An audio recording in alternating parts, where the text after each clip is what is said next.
Tiểu Nguyên, sao em lại về một mình thế?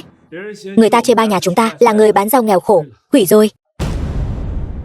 Đã đính hôn rồi, sao có thể xem là chuyện đùa như vậy? Nhà họ Lạc coi thường chúng ta, không cho chị và mẹ đi. Bọn họ có làm khó em không? Có tỏ thái độ không? Tiểu Nguyên, đi thôi. Mẹ làm gì vậy? Còn có thể làm gì nữa? Đương nhiên là dẫn con đến nhà họ Lạc xin lỗi rồi.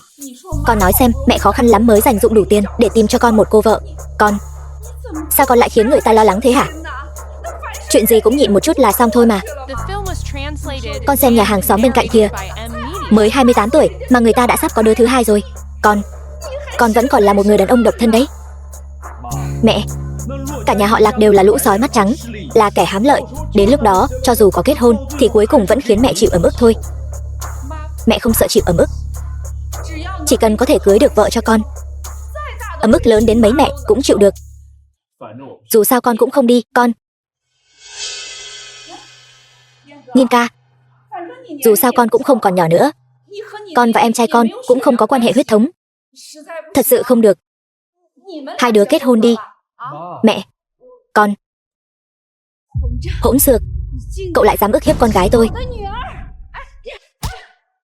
Tôi đã sớm biết lão già bà không phải là người dễ đối phó rồi.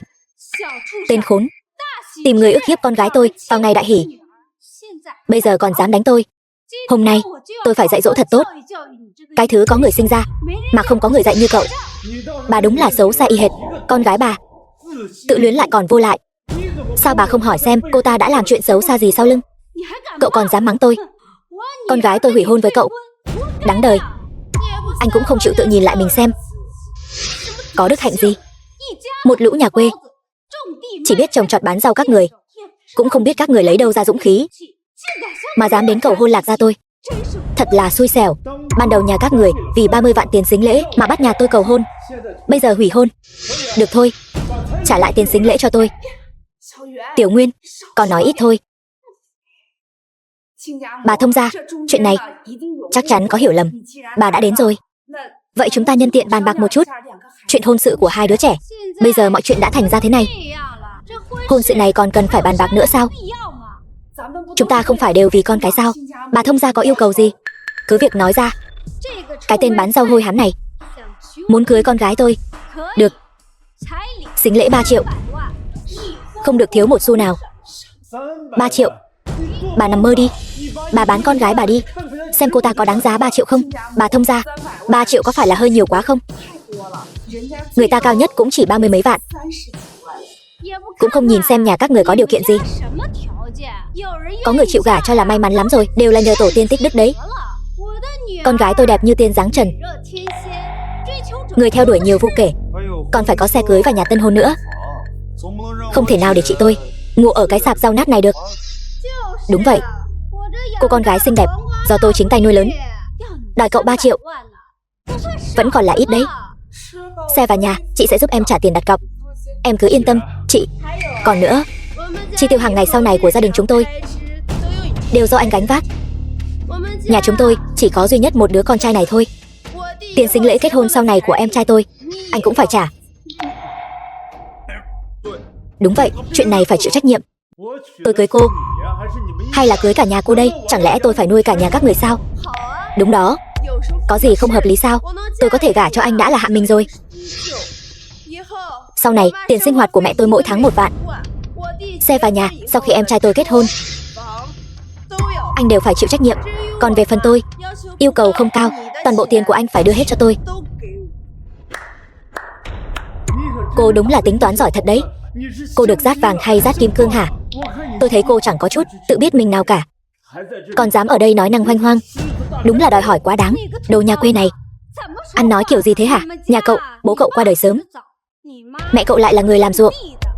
Nhà chúng tôi đồng ý kết thông gia với nhà cậu, đó là phúc khí 8 đời nhà cậu mới có được. Vậy mà cậu dám nói chuyện với tôi như thế hả? Đáng đời nhà cậu phải chịu nghèo khổ cả đời. Cái thứ gì chứ?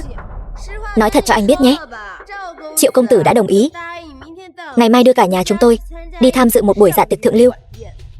Những người tham gia dạ tiệc đều là các công tử nhà giàu có tài sản hàng trăm triệu. Trong mắt họ, anh chỉ là một con kiến hôi thôi. Cô đúng là ra giá rõ ràng đấy nhỉ. Cho dù họ có tài sản hàng nghìn tỷ, cũng không thèm để mắt đến loại người như cô đâu. Tầm nhìn hạn hẹp. Anh căn bản không hiểu thế nào là người giàu có của giới thượng lưu đâu. Tôi chưa bao giờ bận tâm đến những người giàu có xung quanh. Dù sao thì họ cũng không giàu bằng tôi. Chỉ riêng tài sản của tôi ở Đại Hạ đã đạt đến hàng nghìn tỷ rồi. Chỉ tiếc là tôi sẽ không tiêu dù chỉ một xu cho loại phụ nữ như cô. Tài sản nghìn tỷ sao? Anh đúng là giỏi nằm mơ giữa ban ngày đấy. Sao anh không nói anh là thần chủ luôn đi? Đúng thế, con trai nhà bà bị bệnh thần kinh rồi. Mau đưa nó đi chữa trị đi. Đừng để nó ra ngoài làm hại người khác nữa. Tiểu Nguyên, con nói linh tinh gì thế hả? Mẹ, con không nói linh tinh. Vốn dĩ tôi định lấy thân phận người bình thường để chung sống với các người, nhưng kết quả nhận lại chỉ là sự xa lánh. Thôi được rồi, tôi không giả vờ nữa. Tôi là tỷ phú. Tôi công khai rồi đấy. Một tên nghèo rớt mùng tơi, còn tỷ phú nữa chứ. Cậu nói thế tưởng chúng tôi tin được hả? Có phải anh ta bị áp lực quá lớn nên phát điên rồi không? Cái này là thẻ ngân hàng của anh đấy. Đừng nói tôi vô tình với anh nhé. Trong này tôi còn để lại cho anh 100 tệ. Cầm lấy đi. Xem lại cái đầu óc của anh đi. Tô Tô, 3 ngày sau chuẩn bị tiệc mừng tôi trở về. Lần này anh lại định mời bao nhiêu diễn viên nữa? Anh kéo luôn cả đoàn phim đến đây để diễn kịch cùng anh đi. Buồn cười quá đi mất. Anh tưởng mình đang quay phim hả? Đồ nghèo hèn như anh còn muốn đổi đời sao? Nếu anh có tài sản nghìn tỷ, tôi sẽ ngày ngày cúng bái anh, ngày nào cũng quỳ lại anh như thần tài vậy. Hãy nhớ những lời cậu nói đấy. 3 ngày sau tôi sẽ mời cậu tham dự bữa tiệc. Đến lúc đó hy vọng cậu giữ lời hứa. Tiểu Nguyên, mẹ biết con đang ấm ức. Nếu con không muốn kết hôn nữa thì chúng ta không kết nữa. Nhưng con tuyệt đối đừng nghĩ quẩn nha. Nếu con có mệnh hệ gì, mẹ và chị con sẽ không còn nơi nương tựa nữa. Mẹ yên tâm đi, con không hề nói linh tinh, cũng không có vấn đề về thần kinh. 3 ngày sau con sẽ chứng minh những gì con nói đều là sự thật. Chị hãy nghỉ ngơi cho tốt. Hãy tin em nhất định sẽ khiến chị và mẹ trở thành những người hạnh phúc nhất trên thế giới này. Cậu ta nói nghe muốn khóc luôn đấy. Người không biết, con tưởng cậu là người giàu nhất thế giới cơ đấy. Còn lớn tiếng bảo chúng tôi sẽ hối hận nữa chứ. Nếu cậu thực sự có thể đưa ra hàng nghìn tỷ tài sản, tôi sẽ gả Ninh Nhi cho cậu. Không cần một xu tiền xính lễ nào. Thế nào? Loại phụ nữ dơ bẩn như cô ta còn lâu mới xứng với Chu tiên sinh.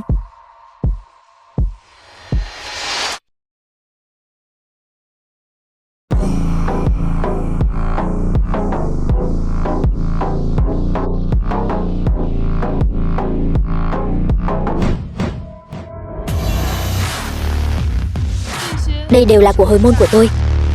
Trung Nguyên, đi đăng ký kết hôn với tôi. Cái gì? Vậy là chúng ta đã kết hôn rồi. Cảm giác cứ như đang mơ vậy. Tôi rất muốn biết tại sao cô lại muốn kết hôn với tôi. Ông nội, cháu nhất định sẽ tìm được thần y chữa khỏi bệnh cho ông. Tinh Nhu, bệnh của ông tự biết rõ nhất. Điều duy nhất ông không yên tâm chính là cháu. Cháu có thể hứa với ông một chuyện không? Ông nội nói đi. Ông muốn cháu gả cho một người. Cậu ấy họ Chu,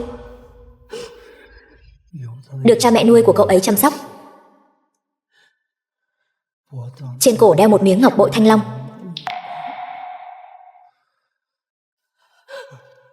Thân phận của cậu ấy thực ra... Ông nội, nói thật, một mặt là di chúc của ông, mặt khác là muốn mượn anh giúp tôi thoát khỏi sự quấy rầy của nhà họ Vinh. Nhà họ Vinh ở kinh đô. Sao vậy? Xin hỏi cô Lý, ông nội cô có phải tên là Lý Vân Thiên không? Sao anh biết? Đúng là ông cáo già. Ban đầu tôi nợ một ân tình, hóa ra là để gả cháu gái cho tôi. Nhưng mà cháu gái của ông ấy, thân phận của Lý Tinh Nhu này cũng không đơn giản như vẻ bề ngoài. Cô sùng bái thần chủ như vậy, kết hôn với một người bán rau như tôi, cô sẽ không cảm thấy mất mặt sao? Kết hôn chỉ là kế sách tạm thời. Tôi và anh chỉ là vợ chồng trên danh nghĩa. Mỗi người đạt được điều mình muốn. So với thần chủ mà tôi sùng bái, một người là bụi trần dưới đất, Một người là vầng trăng sáng trên trời, khác biệt một trời một vực. Tôi không thể có ý nghĩ gì với anh được. Kể cả việc chúng ta kết hôn giả bây giờ cũng chỉ là để thoát khỏi Vinh gia. Thần chủ mới là cường giả mà tôi thực sự sùng bái. Xem ra thần chủ có vị trí rất quan trọng trong lòng cô nhỉ. Đương nhiên rồi. Cũng không phải là tôi coi thường thân phận thấp kém của anh, mà là bất kỳ ai cũng không thể sánh bằng thần chủ. Cô nàng này còn tự xưng là tài sắc vẹn toàn. Nếu để cô ấy biết tôi là thần chủ, chắc là sẽ đứng hình tại chỗ mất. Xét thấy cô ấy có mắt nhìn như vậy, chiều theo tâm nguyện của cô ấy, kết hôn với cô ấy thôi. Được rồi, vậy cứ quyết định như vậy đi. Sao vậy? Anh có vẻ miễn cưỡng lắm. Không có. Được một thiên kim tiểu thư xinh đẹp như cô để mắt đến, tôi mừng còn không kịp nữa là. Sao lại miễn cưỡng được chứ? Sau này tôi sẽ bám váy vợ rồi.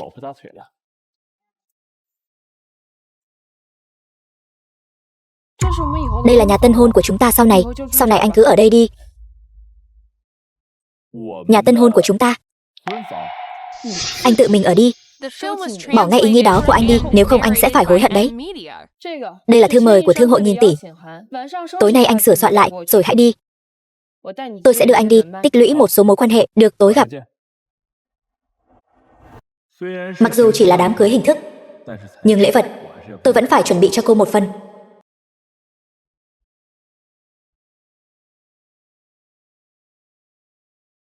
Tô Tô, chuẩn bị cho tôi một đơn hàng 200 tỷ. Và cả nam hải tử thủy tinh cực phẩm nữa. Tạm coi như xính lễ đi. Chị, cái tên bán rau thối tha kia sao lại đến đây? Hắn ta lại dám ngồi vào bàn dành cho những người có tài sản nghìn tỷ.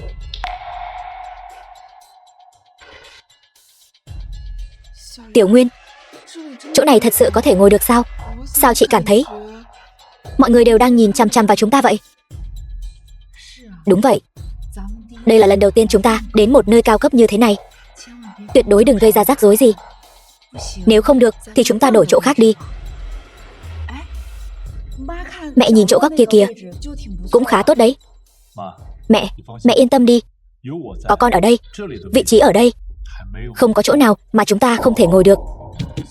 Chị, sao anh ta lại ngồi ở đó? Sao anh ta lại khiến người ta phiền lòng đến vậy?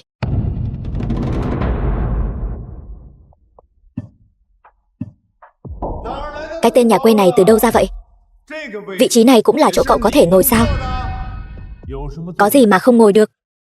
Ở đây ghi rõ ràng là cấp độ tài sản phải là nghìn tỷ. Đây là vị trí của hoàng tử Cha La tôn quý. Đồ nghèo hèn không có chút mắt nhìn này, sao còn không mau cút đi? Đợi hoàng tử Cha La đến, không ai cứu được mạng cậu đâu. Thật sao? Tôi không tin. Gia tài hàng chục tỷ, thằng nhóc này không biết lượng sức mình, lại dám ngồi vào vị trí này. Nếu không đi ngay, đợi hoàng tử Cha La đến, hắn ta sẽ xong đời đấy. Sao cơ? Thương hội vạn quốc của đại hạ chúng ta, một tên hoàng tử rác rưởi của nước ngoài lại trở thành thượng khách tôn quý nhất sao? Các người sùng bái nước ngoài như vậy, không thấy hèn hạ sao? Thằng nhóc thối, cái miệng của cậu đúng là hôi thối như mọi khi. Đó là ghế riêng của hoàng tử Cha La đấy. Cậu dám công khai phỉ báng hoàng tử Cha La? Cậu và gia đình phế vật này của cậu cứ chờ mất mạng đi. Chỉ là một kẻ bán rau cỏ hèn mọn, làm sao có thể có thư mời của thương hội vạn quốc được? Tôi biết rồi. Anh chắc chắn là lợi dụng lúc bảo vệ không chú ý, lén lút lẻn vào đây đúng không? Vậy còn chờ gì nữa? Bảo vệ, mau đuổi đám phế vật nghèo hèn này ra ngoài cho tôi. Vị thiếu gia này, là chúng tôi sai rồi, đã ngồi nhầm chỗ. Chúng tôi sẽ rời đi ngay bây giờ. Xin cậu đừng làm khó con trai tôi. Xin đừng làm khó. Bà già thối tha, dám động tay động chân với tôi, dơ bẩn như vậy. Ai mà biết trên người có mang bệnh truyền nhiễm gì không chứ? Sao anh dám động tay đánh người hả? Thứ tôi đánh là người sao? Tôi thấy đó chỉ là một con thú nuôi quê mùa thôi.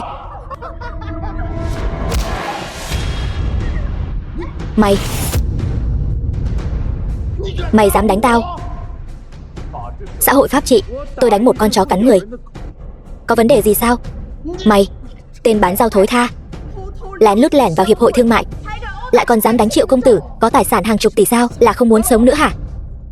Bảo vệ, bảo vệ đâu rồi? Có chuyện gì vậy? Anh nhìn cái vẻ nghèo hèn của gia đình này xem, khắp người bốc ra mùi cống rãnh,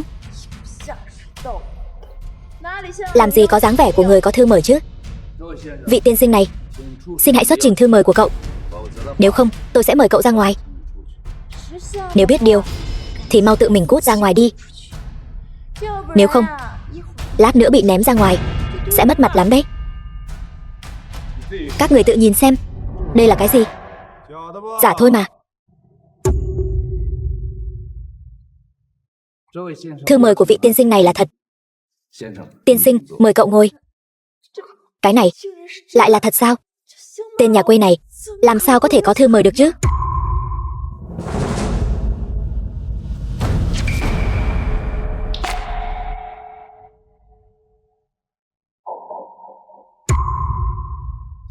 Bây giờ bọn chúng không có thư mời nữa đúng không? Còn không mau dọn dẹp đám rác rưởi này ra ngoài đi. Chuyện này, vị này chính là đại thiếu gia nhà họ Triệu, Triệu Nhất Minh. Còn không mau ra tay, tôi xem ai dám động vào người của tôi.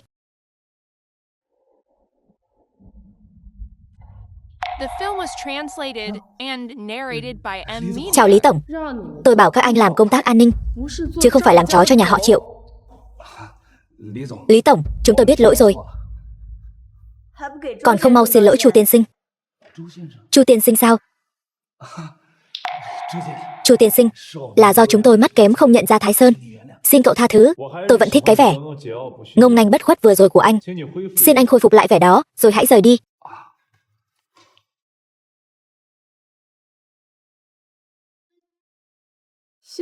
Bây giờ anh còn muốn đuổi anh ấy đi nữa không? Nếu cậu ta là người của Lý Tổng, vậy thì đây đều là hiểu lầm thôi.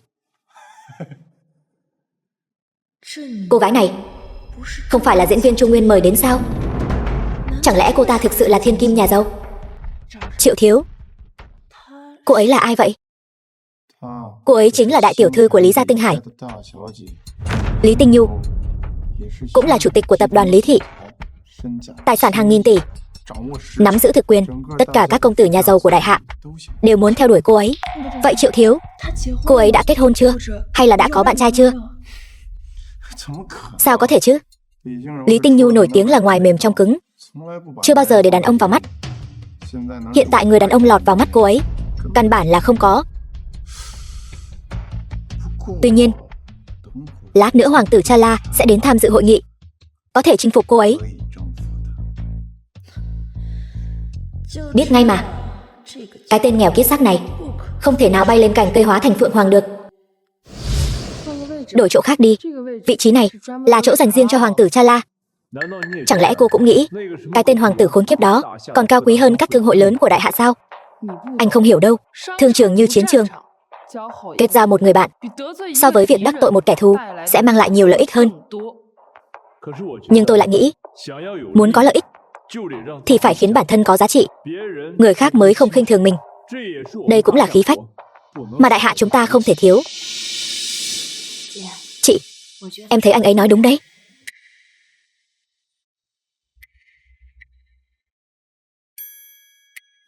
Nghiên ca, hoàng tử Chala mà họ vừa nói là ai vậy? Nghe nói là một vị hoàng tử nước ngoài nắm giữ kinh tế năng lượng. Những người đến tham dự thương hội tối nay đều là để nịnh bợ anh ta. Vậy nếu chúng ta chiếm mất vị trí của nhân vật lớn như vậy, liệu có bị hoàng tử Chala đã đến?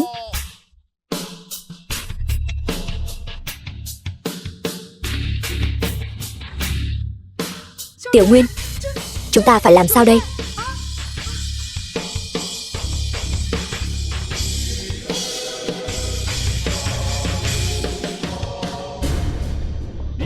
Cô Lý, đã lâu không gặp.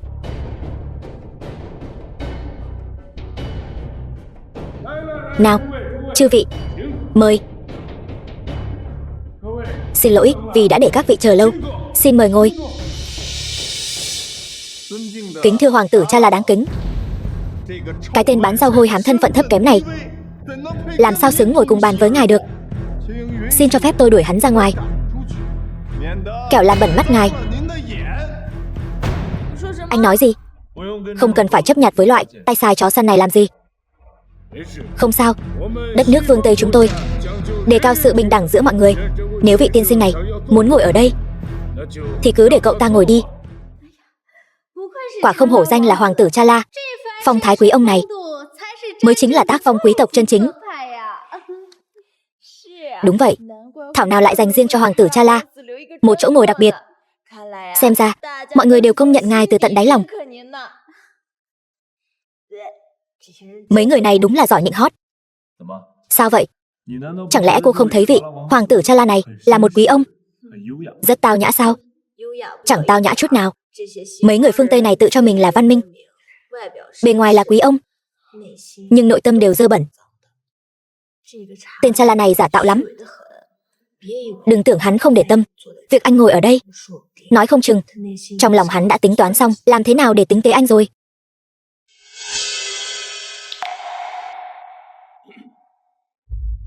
Sao lại có một mùi chua thối thế này?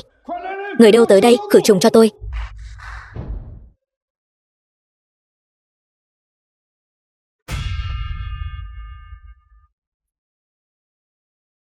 Tôi vừa mới thay quần áo mà. Sẽ không có mùi đâu.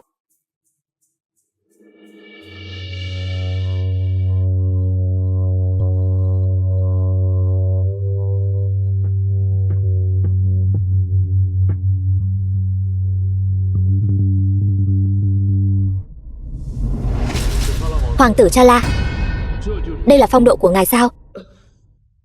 Xin lỗi, tôi không có ý nhắm vào cậu. Người phương Tây chúng tôi rất chú trọng vệ sinh. Tôi chỉ muốn làm sạch không khí ở đây một chút thôi. Lui xuống đi. Mọi người ngửi xem, không khí có phải đã tốt hơn nhiều không?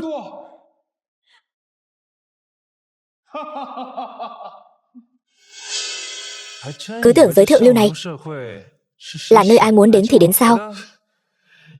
Khắp người quê mùa. Tôi còn sợ trên người hắn có mầm bệnh gì lây sang cho tôi nữa đấy. Đúng vậy, thương hội vạn quốc cao cấp này sao lại để lọt vào mấy kẻ nhà quê thế này? Gia thế của các người hiển hách lắm sao? Một lũ hám lợi, chỉ biết nịnh bợ. Tiểu Nguyên, mẹ đi trước đây. Con ở đây làm quen thêm nhiều người nhé. Mẹ không cần đi đâu. Bây giờ tôi cho anh một cơ hội. Xin lỗi gia đình tôi. Cho tôi cơ hội. Tôi đã nói với cậu rồi, tôi không thể chịu được những thứ dơ bẩn. Tiên sinh Chu vẫn nên rời đi thì hơn. Chu Nguyên là người tôi đưa đến. Vẫn mong hoàng tử Cha La có thể tôn trọng anh ấy hơn một chút. Cô Lý, lần này tôi đến tham dự thương hội vạn quốc chính là vì cô mà đến. Vì nể mặt cô, tôi có thể xin lỗi gia đình của tên nhóc này. Nhưng đây chỉ là một chuyện nhỏ. Trước đó, tôi còn một chuyện trọng đại cần sự đồng ý của cô.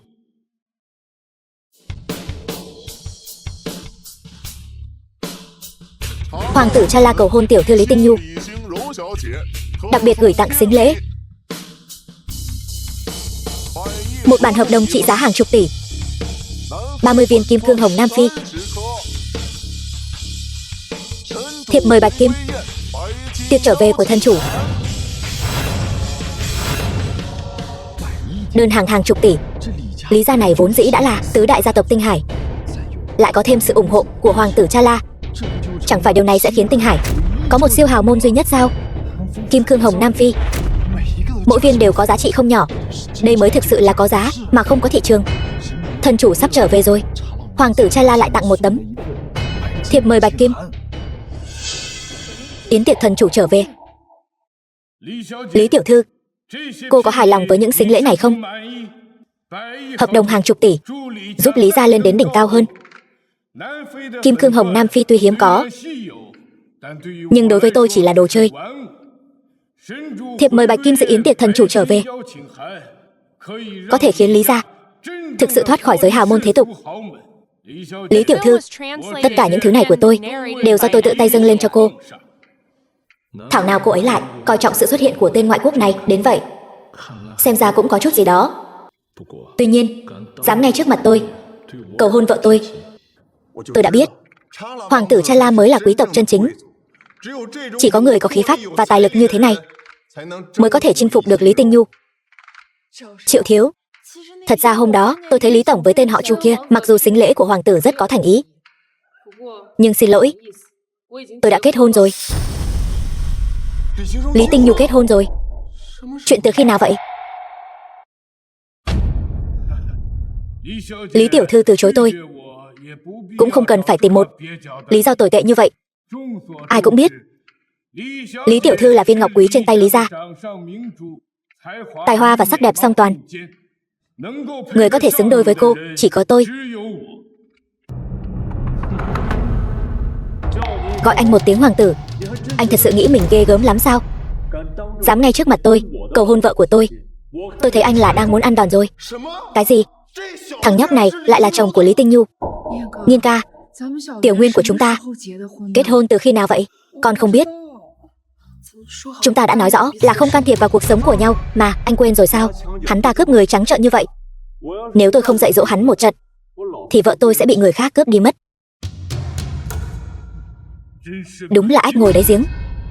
Khoảng cách giữa hai chúng ta là thứ mà cả đời cậu cũng không thể sánh kịp. Cậu chẳng qua chỉ là một kẻ hạ đẳng bán rau.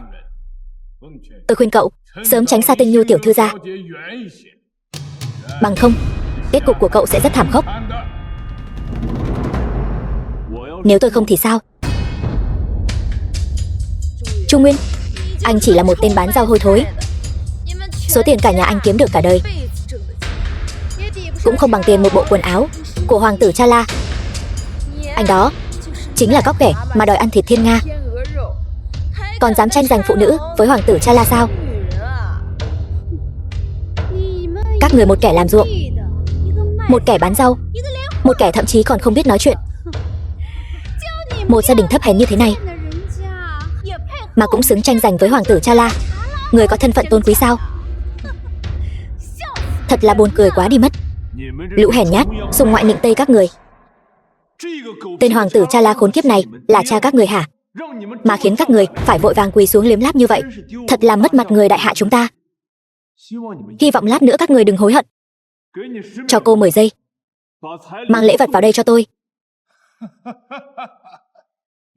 Hóa ra người đại hạ các người đều thích làm ra vẻ như vậy.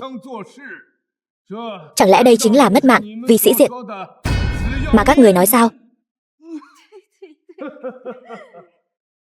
Đồ vô dụng. Cậu còn dám trước mặt bạn bè nước ngoài làm mất mặt đại hạ của ta sao? Còn không mau xin lỗi đi. Trung Nguyên, anh chỉ là một kẻ bán rau thối tha mà còn học người ta đi tặng sính lễ.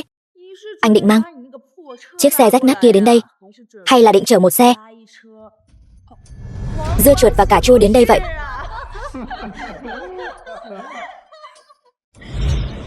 Được rồi, lễ vật đến.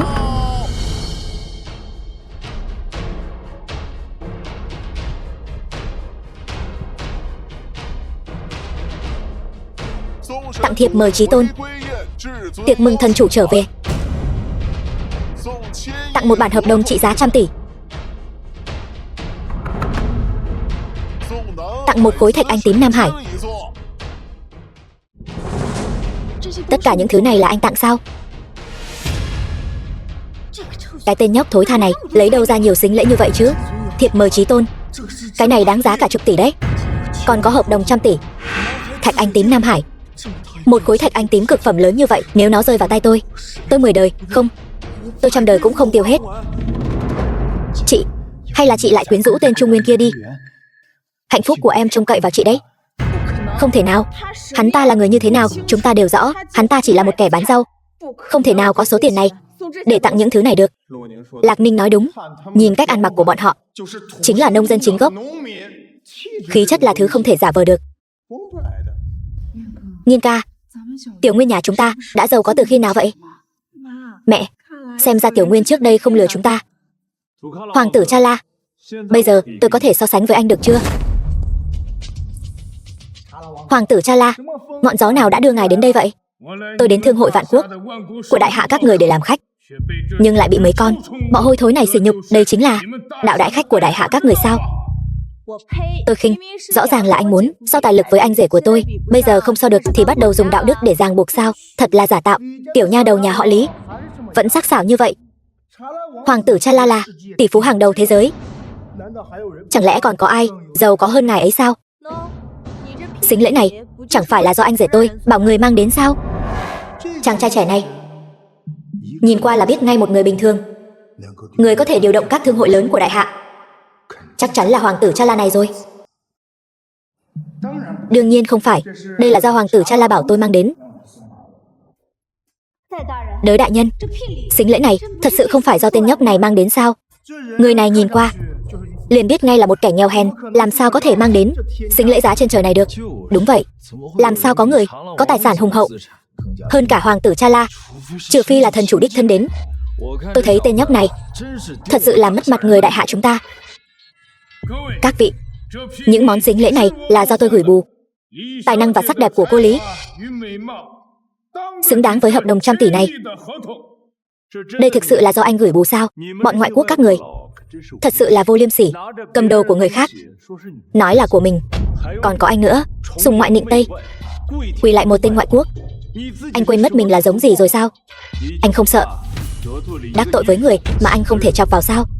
Cái tên nghèo rớt mồng tơi nhà cậu tưởng rằng bám được vào nhà họ Lý thì thành hào môn rồi sao? Dám đối nói chuyện như vậy với hoàng tử Cha La và đới đại nhân? Đúng thế, quan hệ giữa đại hạ chúng ta và bạn bè nước ngoài, nếu vì một tên bán rau như anh mà bị ảnh hưởng, anh gánh nổi trách nhiệm không? Còn dám ăn nói ngông cuồng uy hiếp đới đại nhân, sau lưng anh ấy chính là người giàu nhất toàn bộ Tinh Hải, Đường tổng Đường Minh đấy. Chỉ cần dậm chân một cái thì bầu trời Tinh Hải cũng phải thay đổi. Chị không giúp anh rể nói vài câu sao? Bây giờ anh ấy quá kiêu ngạo rồi, nhưng mà để anh ấy chịu thiệt một chút, nhận rõ thực tế cũng tốt. Vậy lỡ như sính lễ này thật sự là do anh ấy gửi thì sao? Chị đã điều tra tất cả thông tin của anh ta không thể nào có mối quan hệ và tài sản này được. Tên nhóc, bây giờ tôi cho cậu một cơ hội. Cậu lập tức quỳ xuống dập đầu cho tôi, rồi chui qua đây. Tôi có thể tha thứ cho cậu vì sự bất kính vừa rồi đối với tôi. Hoàng tử Cha La rộng lượng như vậy, cho cậu một cơ hội, sao còn không mau quỳ xuống dập đầu đi? Được, rất tốt. Lũ hèn nhát, ăn cây táo rào cây sung các người. Cái tính nô lệ ăn sâu vào xương tủy thật sự khiến người ta buồn cười. Các người đừng hối hận. Đường Minh, tôi cho ông 10 phút đến thương hội vạn quốc thanh lý môn hộ, nếu không thì ông cứ chờ phá sản đi. Tên húy của Minh gia cũng là thứ cậu có thể nhắc đến sao? Cậu tính là cái thá gì? Đúng vậy, Minh gia là người giàu nhất Tinh Hải đấy, dưới trướng quản lý 10 mấy thành phố. Muốn lấy mạng cậu dễ như trở bàn tay. Lần sau khoác lác hãy phát thảo trước đi, kẻo lại mất mặt xấu hổ. Trung Nguyên, anh tốt nhất là bỏ cái lòng tự trọng đáng thương và hèn mọn đó của anh đi. Lặng im nhiều năm, không ngờ lũ hề nhảy nhót các người lại dám la hét trước mặt tôi. Nhân lúc tôi chưa nổi giận, cút ngay đi, bằng không tôi không ngại dạy dỗ các người cách làm người đâu. Tiểu Nguyên, em đừng nóng vội. Đới đại nhân, là con trai tôi quá bốc đồng, tôi thành thật xin lỗi ngài và hoàng tử Cha La. Mấy trăm tệ này xin xem như chút lòng thành của chúng tôi. Một mùi chua loét bốc lên. Bà già hôi hám này, tránh xa tôi ra một chút. Mấy trăm tệ, bà đang bố thí cho kẻ ăn xin đấy hả? Vâng, tôi sẽ đưa nó đi ngay. Tiểu Nguyên, chúng ta đi nhanh lên. Khoan đã, ai cho phép các người đi? Cậu vừa nãy không phải rất muốn dạy dỗ tôi sao? Bây giờ tôi rất muốn lĩnh giáo công phu của cậu một chút. Chị, tên ngoại quốc này không sợ bị anh rể đánh sao? Hoàng tử Cha La này còn có một thân phận khác, là quán quân đại hội võ đạo số 1 thế giới. Hèn gì hắn ta tự tin như vậy? Hoàng tử Cha La, con trai tôi chỉ là nóng tính một chút, nhưng lòng dạ nó không xấu.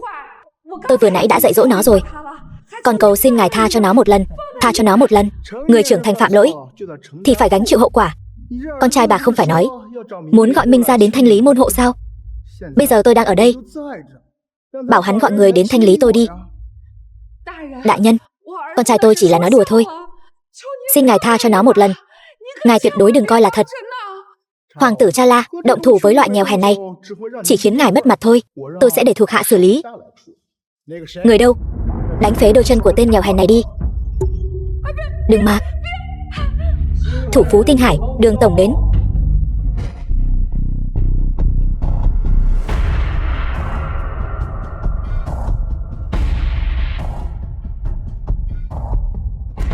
Minh gia, ông Quang Lâm khiến thương hội Vạn Quốc này thật sự là rạng rỡ. Cái thứ ăn cây táo rào cây sung này, cậu làm mất hết thể diện của đại hạ rồi. Đó chính là Đường thủ phú. Không lẽ thật sự là tên nhóc đó gọi đến? Không thể nào. Nếu hắn ta thật sự có bản lĩnh này thì đã không đến mức không lấy ra được mấy chục vạn tiền sính lễ rồi. Tôi thấy lần này hình như là thật. Minh gia, thuộc hạ đã làm sai chuyện gì mà khiến ngài nổi trận lôi đình như vậy? Cậu còn mặt mũi hỏi tôi tại sao sao? Bản thân cậu đã làm gì? Trong lòng tự biết rõ. Minh gia, bấy nhiêu năm qua thuộc hạ đã tận tâm tận lực. Hôm nay là tên nhóc này. Hắn đã đắc tội với Hoàng tử Cha La. Ngài là người sáng suốt mà. Kể từ hôm nay, tất cả tài sản dưới danh nghĩa của Đới Thiên Lý đều bị phong tỏa hết. Bất kỳ gia tộc nào dám liên hệ với nhà họ Đới, tất cả đều bị xem là đối địch với Đường Minh ta.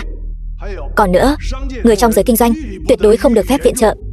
Một khi bị phát hiện, cả nhà sẽ bị tiêu diệt. Minh gia, thuộc hạ đã làm sai chuyện gì? Hôm nay tôi sẽ cho cậu mất mạng một cách rõ ràng. Thần chủ đặc biệt gửi sính lễ để cưới tiểu thư Lý Tinh Nhu. Thần chủ sao? Cậu tự ý mang theo sính lễ đi lấy lòng một người nước ngoài, không tiêu diệt cả nhà cậu. Thần chủ đã là đặc biệt khoan hồng cho cậu rồi. Cậu muốn mất mạng cũng đừng kéo tôi theo. Minh gia, cút. Cái này, đây lại là sính lễ do thần chủ tặng sao? Chẳng lẽ tên ăn mày nghèo kiết xác kia lời hắn nói là sự thật? Sao lại là thần chủ tặng chứ? Minh gia, đã nghe danh ngài từ lâu. Tôi là Hoàng tử Cha La. Đại hạ không có hoàng tử. Thần chủ có lệnh, bất kể là ai trong lãnh thổ đại hạ dám dùng đặc quyền ức hiếp dân chúng đại hạ ta, dù sao cũng phải diệt trừ. Minh gia, ông có ý gì? Chẳng lẽ chỉ vì tên bán rau thối tha này mà muốn khiến tình hữu nghị giữa hai nước chúng ta rạn nứt sao? Hoàng tử Cha La ở bộ lạc lâu quá rồi, e rằng đã quên mất uy danh của thần chủ đại hạ. Chỉ cần thần chủ đại hạ muốn, một nước nhỏ bé như hạt đậu sẽ bị diệt vong trong chớp mắt. Thần chủ đã ẩn mình nhiều năm, chưa từng tham gia vào tranh chấp thế sự. Minh gia, ông nghĩ tôi sẽ sợ lời đe dọa của ông sao? Tôi, Hoàng tử Cha La, không ngại đường xa vạn dặm đến tham dự thương hội vạn quốc của đất nước đại hạ. Các người không hành lễ quỳ lại tôi thì cũng thôi đi, lại còn để mấy con bọ hôi thối chiếm chỗ, giờ lại còn khiến tôi khó xử như vậy. Thật đáng đời. Đất nước các người mấy trăm năm trước không bảo vệ được quốc vật của mình, đáng đời bị các cường quốc ức hiếp. Dám mạo nhận sính lễ của thân chủ, lại còn dám lớn tiếng trên đất đại hạ. Trước đây chúng tôi rất tôn trọng ngài, bây giờ ngài lại sỉ nhục chúng tôi là có ý gì? Tôn trọng? Bọn người đại hạ hèn hạ các người quỳ xuống hành lễ, đó mới gọi là tôn trọng. Tôi có thể cho phép các người ngồi đàng hoàng xuống nói chuyện với tôi, đó đã là ân huệ vô hạn đối với các người rồi. Tôi khinh. Đây chính là bộ mặt thật của bọn ngoại bang các người, từ đầu đến cuối đều không hề xem đại hạ của chúng tôi ra gì cả, còn nói gì đến tình hữu nghị giữa hai nước nữa. Hoàng tử Cha La, đây là địa bàn của đại hạ. Chúng tôi có phong thái của một cường quốc, sẽ không chấp nhặt với ngài. Nếu ngài cứ kiêu ngạo và hống hách như vậy, tôi không ngại để ngài nếm mùi đau khổ đâu. Hoàng tử Cha La, anh đã sỉ nhục người dân nước tôi, hôm nay anh phải xin lỗi. Tiểu thư Lý, cô rất may mắn trong số những kẻ hạ đẳng hèn hạ này đã được tôi để mắt tới. Tuy nhiên, cô có phải là chưa hiểu rõ sự khác biệt về thân phận giữa chúng ta không? Tôi là người bạn nước ngoài chân chính, được đất nước đại hạ các người mời đến, là hoàng tử của một quốc gia là quý tộc chân chính. Bảo tôi phải xin lỗi những kẻ phản tục này. Cô nghĩ họ có gánh nổi không?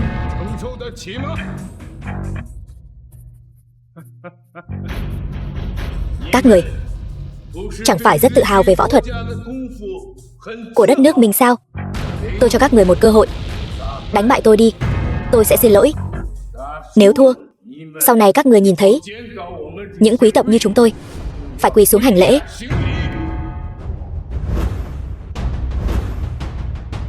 Trung Nguyên không được đâu nhỉ? Hoàng tử Chala là nhà vô địch của đại hội võ đạo số 1 thế giới đấy. Tên bán rau thối tha kia, chẳng phải anh muốn dạy dỗ hoàng tử Chala để làm rạng danh đất nước sao? Cơ hội đến rồi kìa, sao không mau lên đi? Cô lại sốt ruột đến thế. Muốn nhìn thấy ông bố ngoại quốc này của cô bị đánh cho khóc hả? Đây là thời đại tôn sùng kẻ mạnh. Tôi đang chờ xem anh bị hoàng tử Chala đấm mất mạng đây. Bây giờ đã thành ra thế này rồi mà cô vẫn còn bênh vực hắn ta được. Thật là không biết xấu hổ. Người đại hạ chúng ta chính là vì có loại người như cô nên mới bị người ta coi thường. Thôi đi, còn dùng đạo đức để ràng buộc nhau nữa hả? Luật nào quy định chúng tôi chỉ được phép thích người đại hạ? Tôi chính là cảm thấy hoàng tử Chala mạnh hơn các người. Đám xính ngoại các người thật khiến người ta ghê tởm. Những người đại hạ các người chỉ biết nói mồm thôi sao? Lâu như vậy rồi, vậy mà không có ai dám bước lên. Quả nhiên không hổ danh là đại hạ bệnh phu. Lão tử muốn xem thử tên ngoại quốc này có bản lĩnh gì.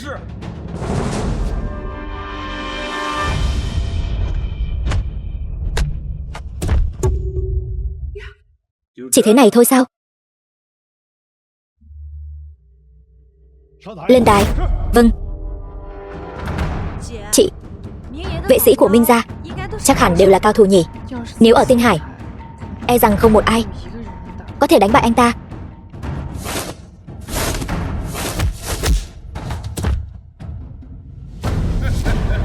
Sao nào? Người đại hạ các người chỉ có chút bản lĩnh này thôi sao? Chuyện xảy ra hôm nay tôi sẽ tuyên truyền ra ngoài.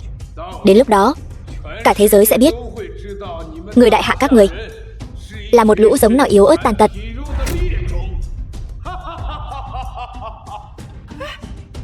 Tiểu Nguyên, con điên rồi sao? Đó là nhà vô địch thế giới đấy. Con lên đó chẳng phải là chịu mất mạng sao? Mẹ, chúng ta gặp bất kỳ vấn đề gì đều có thể tránh né, nhưng có duy nhất một việc không thể tránh. Đó chính là có kẻ xúc phạm quốc gia của chúng ta. Tiểu Nguyên,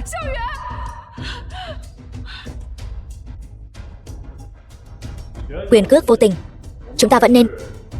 Sao hả? Có phải cậu sợ tôi đánh bị thương không? Nhóc con, tôi sẽ ra tay nhẹ nhàng một chút. Trận chiến này tôi chọn chiến đấu sinh tử. Chỉ sợ anh không dám nhận. Đúng là một con bọ hôi thối, sống không biết điều. Ta từng trong cuộc thi đao thuật lấy 1-10 mà giành được quán quân. Cậu lại dám muốn so đao thuật với tôi?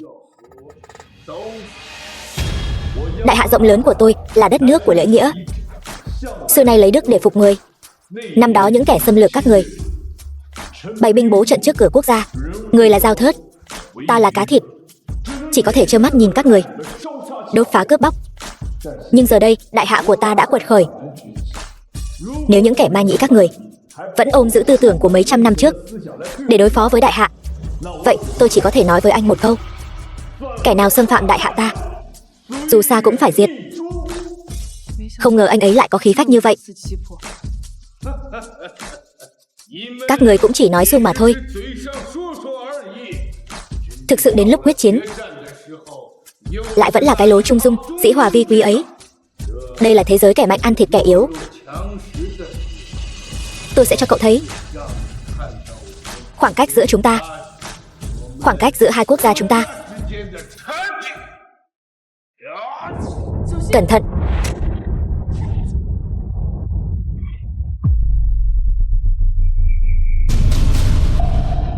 Cậu lại có thể bắt kịp tốc độ của tôi. Tốc độ của anh còn chậm hơn cả đao của bà nội tôi. Chuyện này là sao? Hoàng tử Chala lại không hề chạm được vào hắn ta. Cái thứ hạ đẳng của đại hạ như cậu mất mạng đi.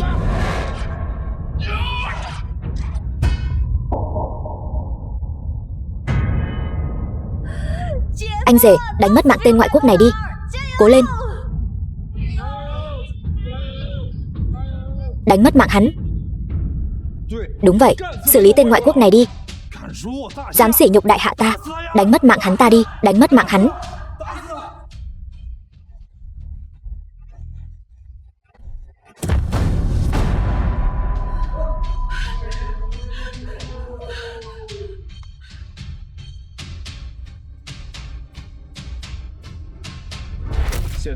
Bây giờ nói cho tôi biết ai mới là bệnh phu. Xin lỗi đồng bào của tôi đi. Xin lỗi đi.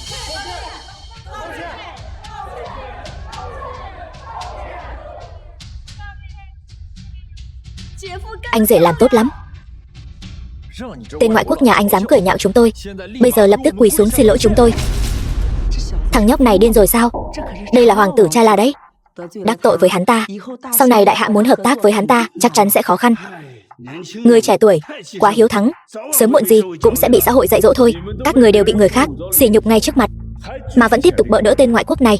Rốt cuộc trong xương tủy các người hèn hạ đến mức nào? Đồ phế vật nhà anh giỏi đánh đấm thì sao chứ? Ra ngoài lăn lộn, điều quan trọng là thế lực và bối cảnh.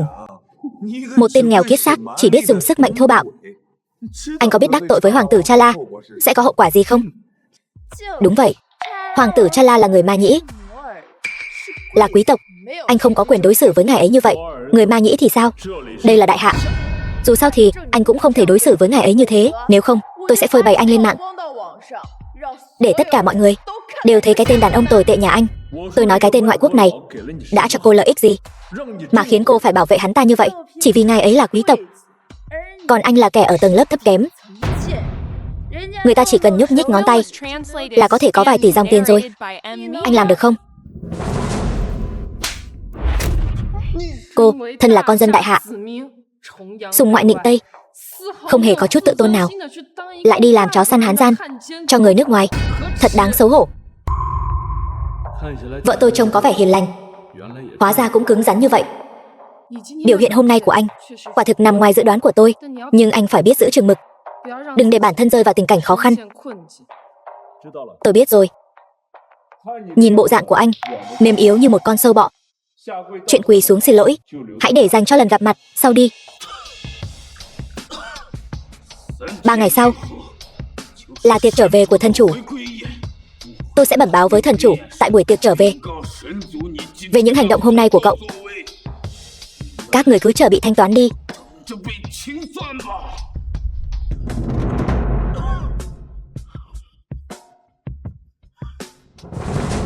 Nhắc mới nhớ, anh ngay cả người phụ nữ mà thần chủ đã để mắt tới cũng dám đụng vào.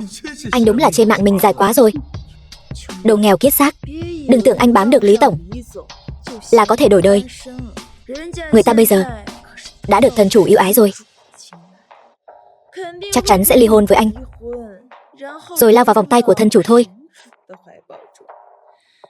Đến lúc đó, anh vẫn chỉ là một tên bán rau thối.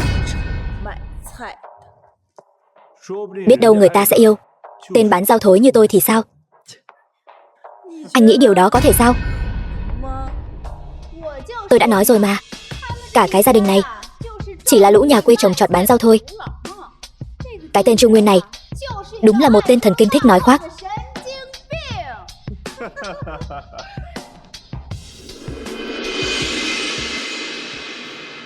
Minh gia, rốt cuộc Trung Nguyên có thân phận gì? Tôi chỉ nghe nói cấp dưới của tôi mượn chuyện sính lễ của thân chủ để lấy lòng người nước ngoài, nên vội vàng đến đây để xử lý hắn ta một chút thôi. Còn về vị tiểu hữu này, hôm nay cũng là lần đầu tiên gặp mặt.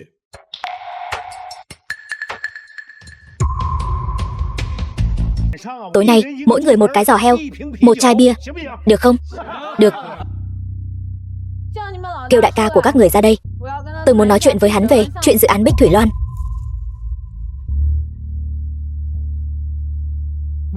Yêu cầu của mỹ nữ đương nhiên chúng tôi sẽ không từ chối, nhưng muốn gặp đại ca của chúng tôi phải cởi hết quần áo rồi mới được vào.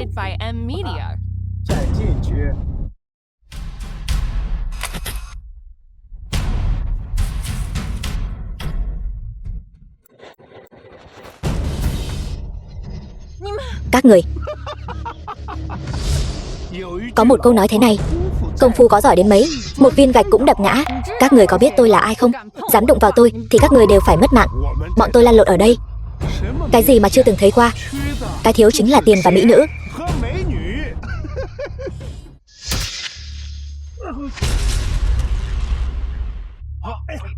Đại ca, anh là một người đàn ông to lớn, lại đi bắt nạt một cô gái nhỏ, thật sự là vẻ vang quá nhỉ. Thằng nhóc kia, mày là ai? Dám đến địa bàn của tao làm loạn. Lên.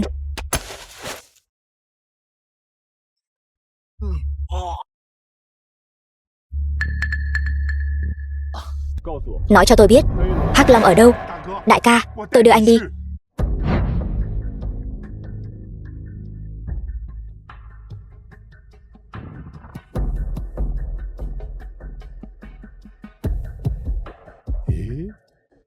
Thần chủ sao lại đến chỗ này?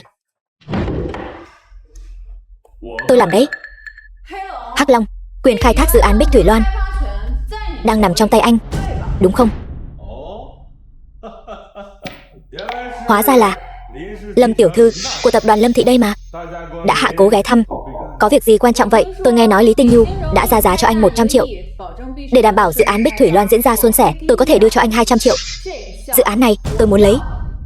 Hóa ra là đến để cướp mối làm ăn. Nhưng mà dự án Bích Thủy Loan này lớn lắm đấy, chỉ vỏn vẹn 200 triệu. Hắc Long tôi không đồng ý đâu. Anh có yêu cầu gì? Chúng ta có thể thương lượng. Tôi đây, đời này có 2 sở thích lớn: uống rượu ngon nhất và chơi người phụ nữ quyến rũ nhất. Giờ thì rượu đã có rồi, chỉ thiếu một người phụ nữ bầu bạn thôi. Nếu tiểu thư Lâm bằng lòng ở bên tôi một đêm, thì dự án Bích Thủy Loan này sẽ là của cô. Anh, con nhỏ kia, cô có ý gì? Cô nghĩ tôi không dám động vào cô sao? Hai vị, nghe tôi nói vài lời đã. Cậu là cái thá gì? Mảnh đất này vốn dĩ là của vợ tôi. Các người chưa hề thông qua sự đồng ý của chủ nhân đã muốn giao dịch đất của chúng tôi. Điều này không thích hợp lắm đâu nhỉ? Vợ cậu sao? Hóa ra cậu là cái tên chồng bán rau đó của Lý Tinh Nhu sao? Đúng vậy. Ngay cả Lý Tinh Nhu còn không làm gì được tôi. Tên nhóc bán rau hôi hám từ đâu chui ra như cậu? Còn muốn làm anh hùng sao? Người đâu? Người đâu rồi? Biến đi đâu hết rồi? Anh đang gọi đám thuộc hạ vô dụng của anh đấy hả? Thằng nhóc này mất mạng chắc rồi.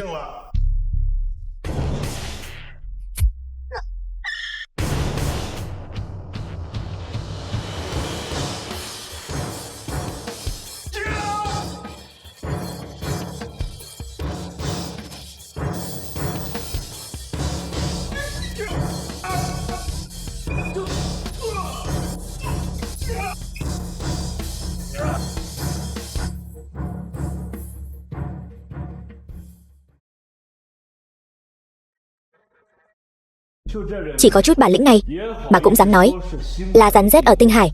Rốt cuộc mày là ai, lại có thực lực như vậy? Đừng nói nhảm nữa, theo như lời anh nói, giao quyền khai thác ra đây.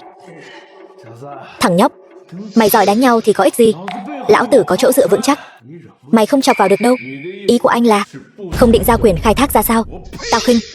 Địa bàn mà Hắc Long tao chiếm giữ, không ai có thể cướp đi được. Ngay cả Thiên Vương lão tử đến cũng không được. Minh Gia, Minh Gia, ông đến rồi. Chính là thằng nhóc này đến Hắc Long hội của tôi gây rối. Tiêu rồi, sao Minh Gia lại đến đây?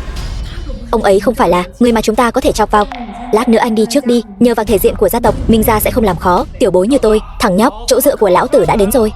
Mày có biết ông ấy là ai không? Minh Gia là nhân vật lớn, chỉ cần nhấc chân lên là khiến toàn bộ Tinh Hải đều phải rung chuyển. Mày mau quỳ xuống, xin lỗi tao đi, vẫn còn kịp đấy, phải không Minh Gia?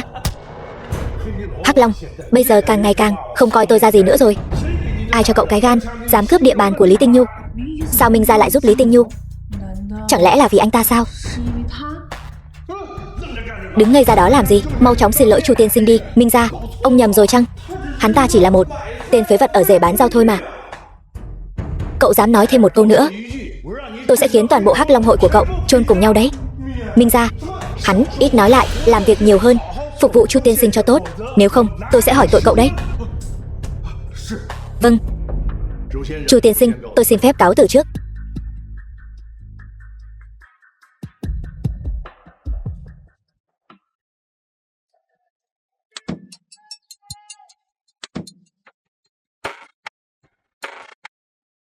The film was translated and narrated by M. Media. Tiền đã chuẩn bị xong chưa? Chuẩn bị xong rồi. Nhưng mà chị thật sự muốn dùng 100 triệu này để cứu anh rể sao? Chứ còn sao nữa? Sự tàn nhẫn của Hắc Long em đâu phải không biết. Nếu không đưa ra số tiền lớn, hắn sẽ không tha cho Trung Nguyên đâu. Đi thôi. Đứng ngây ra đó làm gì? Gọi đại ca đi. Đại ca, cái này là rượu ngon, được Hắc Long hội của tôi cất giữ, anh nếm thử xem.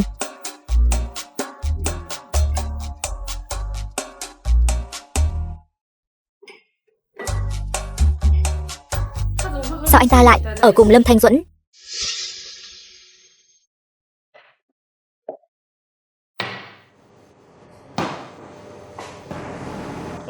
Vợ ơi, em đến rồi. Tôi thấy tôi đã làm phiền anh và mỹ nữ uống rượu cùng nhau rồi. Anh chồng này của cô quả thực là một kho báu đấy. Tôi cũng thấy vậy. Hai người rốt cuộc đang làm gì vậy? Muốn biết sao? Vậy thì cô tặng mảnh đất này cho tôi đi. Tôi sẽ nói cho cô biết. Cô nằm mơ đi. Chị dâu, tôi thật sự không biết chị là vợ của Chu tiên sinh. Trước đây có nhiều điều đắc tội. Phải rồi, hợp đồng quyền phát triển này trả lại cho chị. Chị dâu yên tâm, sau này nếu ai dám gây rối ở công trường của chị, chính là đối đầu với Hắc Long tôi sẽ giúp chị giải quyết. Đây còn là Long gia, cường hào ác bá của Tinh Hải sao? Rốt cuộc anh ấy đã làm gì vậy? Anh rể thật là bá đạo quá đi. Anh nói xem rốt cuộc là chuyện gì? Chuyện này là thế này. Tôi và Chu tiên sinh thật sự là vừa gặp đã như quen thân. Sau này Chu tiên sinh chính là đại ca của tôi. Chị dâu, sau này chị bảo tôi làm gì, tôi sẽ làm cái đó. Tôi sẽ lập tức bảo thuộc hạ rút khỏi khu đất phát triển Bích Thủy Loan, làm bảo vệ ở vòng ngoài.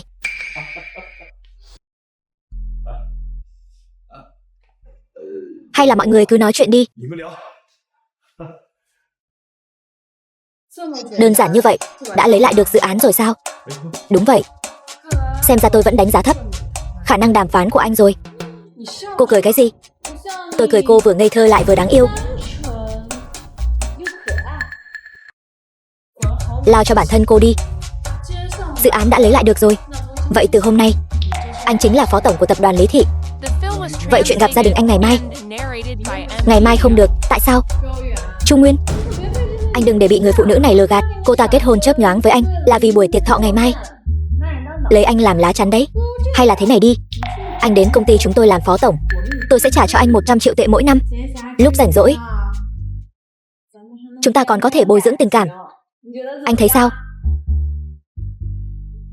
Hôm nay cô đến đây chính là muốn cướp quyền phát triển Bích Thạch Loan của tập đoàn Lý Thị chúng tôi đúng không? Bây giờ còn muốn cướp người của tôi nữa. Lâm Thanh Duẫn, cô đừng được voi đòi tiên. Vợ tôi hóa ra cũng bá đạo như vậy.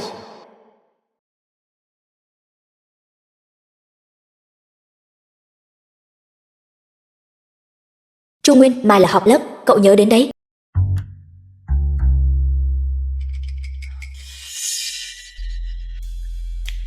Ban đầu tôi quả thực muốn để anh làm lá chắn cho buổi tiệc thọ ngày mai. Nhưng bây giờ tôi nợ anh một ân tình. Buổi tiệc thọ ngày mai tôi sẽ tự mình giải quyết. Chị, ngày mai rất quan trọng đấy. Hay là thế này đi, ngày mai em đi tham gia họp lớp với anh sẽ đi cùng em đến dự tiệc thọ.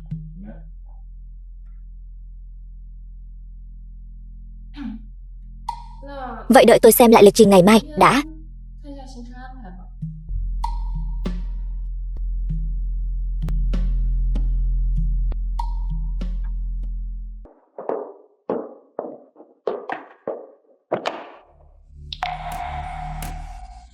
Cái này là... Anh rể, anh nghĩ phó tổng công ty là nhàn rỗi lắm sao? Đây là các dự án dưới quyền công ty, anh phải duyệt từng cái một. Vậy thì cứ để đây đã, anh sẽ xử lý sau. Đúng rồi anh rể, em có chuyện muốn nhắc nhở anh một chút. Chuyện gì? Chính là chuyện anh ly hôn với chị em. Mẹ em đã đồng ý không kết thông gia với nhà họ Vinh rồi, mà chị em rất có khả năng sẽ ly hôn với anh. Anh phải chuẩn bị tâm lý đi. Nhưng anh yên tâm, sau này anh vẫn là phó tổng của tập đoàn Lý Thị. Chị em không phải là loại người vong ân bội nghĩa. Em đây là đến an ủi anh trước sao?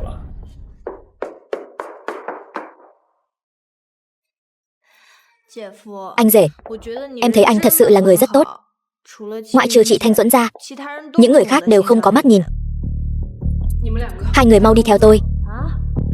Chuyện gì vậy? Thị trường chứng khoán đại hạ sụp đổ rồi, bao gồm cả tập đoàn của chúng ta. Giá cổ phiếu của hàng ngàn công ty đều bị đánh xuống mức sàn, hàng ngàn cổ phiếu giảm san. Sao có thể như vậy được?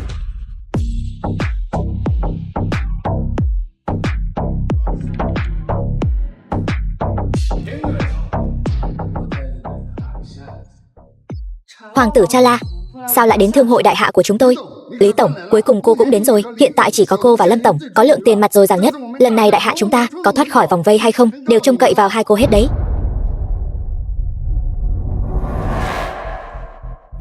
Lý tổng, mời cô qua đây ngồi. Tình hình thế nào? Tình hình rất nghiêm trọng. Bọn người nước ngoài này đã mai phục từ rất lâu rồi. Họ đã huy động hàng nghìn tỷ vốn cùng một lúc để bán khống thị trường chứng khoán. Tiểu thư Tinh Nhu, đã lâu không gặp. Hoàng tử Cha La, rốt cuộc anh muốn làm gì? Rất đơn giản. Tôi muốn 60% cổ phần của tất cả các công ty niêm yết ở đại hạ các người. Khốn kiếp, muốn 60% cổ phần, chi bằng anh lấy luôn cả công ty đi cho rồi. Bảo chúng tôi giao công ty cho một tên ngoại quốc, nằm mơ đi. Chỉ cần các người đồng ý giao, tôi sẽ ngừng bán khống cổ phiếu của đại hạ các người. Bằng không, chẳng bao lâu nữa, thị trường chứng khoán đại hạ của các người sẽ sụp đổ hoàn toàn. Một khi sụp đổ, vô số công ty sẽ buộc phải hủy niêm yết. Đến lúc đó, e rằng nền kinh tế đại hạ của các người cũng không thể trụ nổi nữa đâu. Lý tổng, Lâm tổng, hiện tại người có thể cứu thị trường chứng khoán chỉ có hai cô thôi. Đúng vậy, tài sản của hai cô đều lên đến hàng nghìn tỷ. Liệu có thể đánh bại vòng vây của bọn ngoại quốc hay không đều trông cậy vào hai cô. Các vị có phải đã hiểu lầm sự chênh lệch thân phận giữa chúng ta rồi không? Lần này tôi liên kết nhiều quốc gia, huy động hàng nghìn tỷ vốn. Các người lại dám nghĩ dựa vào hai người phụ nữ có tài sản hàng nghìn tỷ này để lật ngược tình thế sao? Nghĩ nhiều rồi đấy. Không thử, làm sao biết được.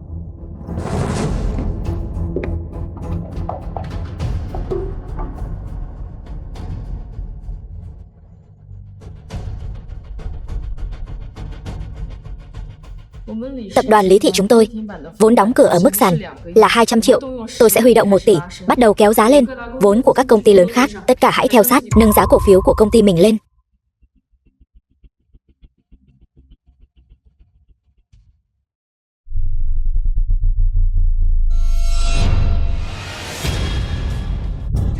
Mức sàn bắt đầu được phá vỡ rồi, thị trường chung bắt đầu tăng rồi. Các nhà đầu tư nhỏ lẻ bắt đầu giúp kéo giá lên rồi. Cố gắng lên, thị trường chung sắp chuyển sang màu xanh rồi. Lũ kiến hôi, làm sao có thể lay chuyển được đại thụ?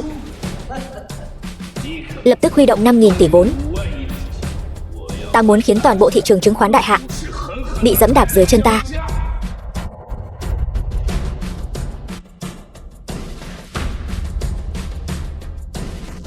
Lại giảm san rồi. Huy động tất cả vốn, nếu không thì không cứu được nữa. Được.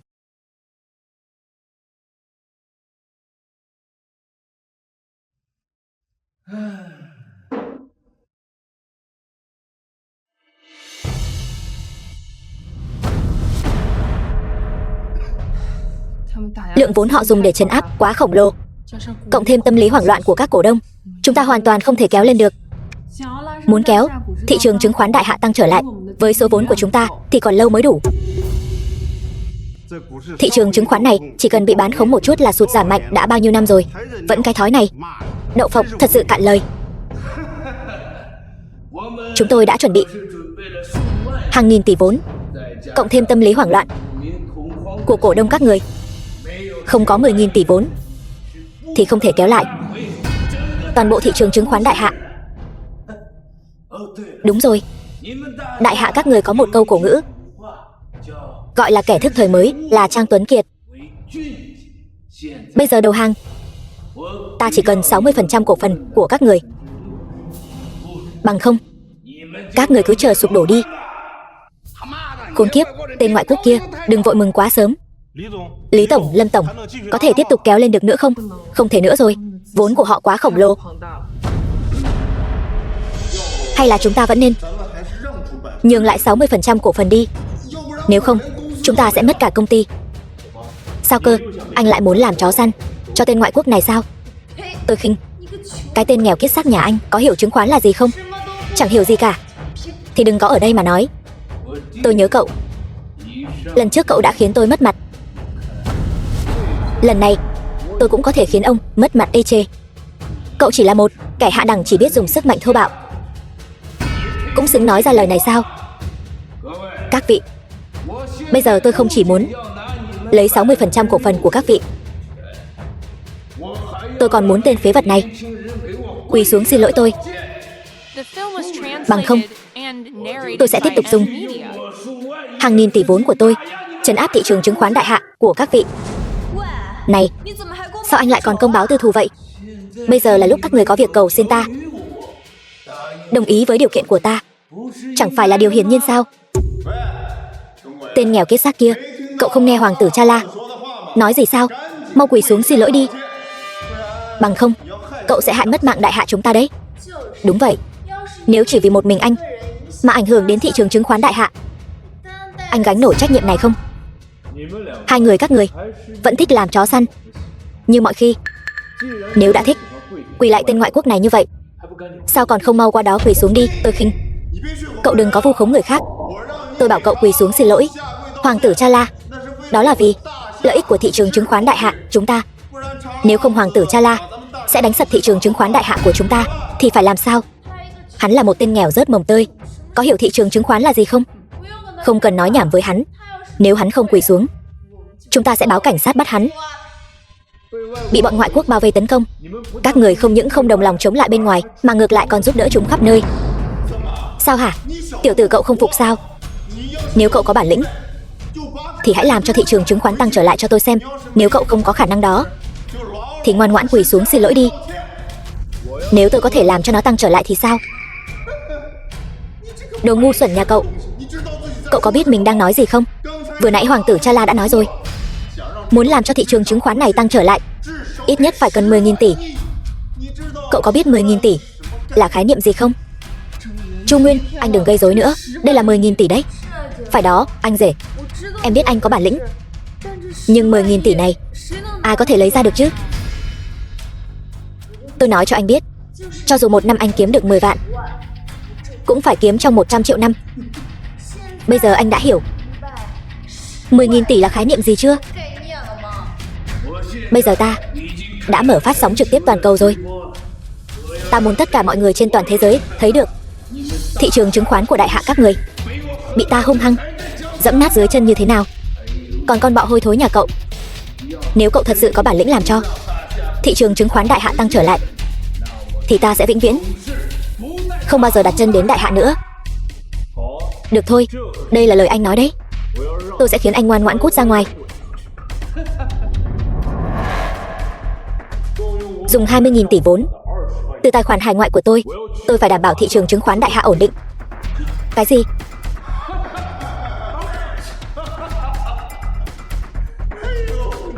Cậu thật sự làm tôi cười quá đi mất. 20.000 tỷ, cậu có biết đó là khái niệm gì không? Cho dù là tất cả các tỷ phú trong danh sách Forbes cộng lại cũng chưa chắc đã có nhiều tài sản đến thế. Tôi còn cảm thấy xấu hổ thay cho anh đấy. Anh khoác lác thì thôi đi.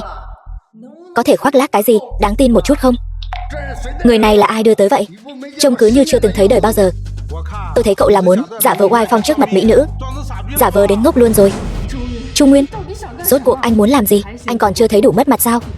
Anh nhìn xem, người ta đã bắt đầu phát sóng trực tiếp toàn cầu rồi. Anh khoác lác trước mặt mọi người trên toàn cầu.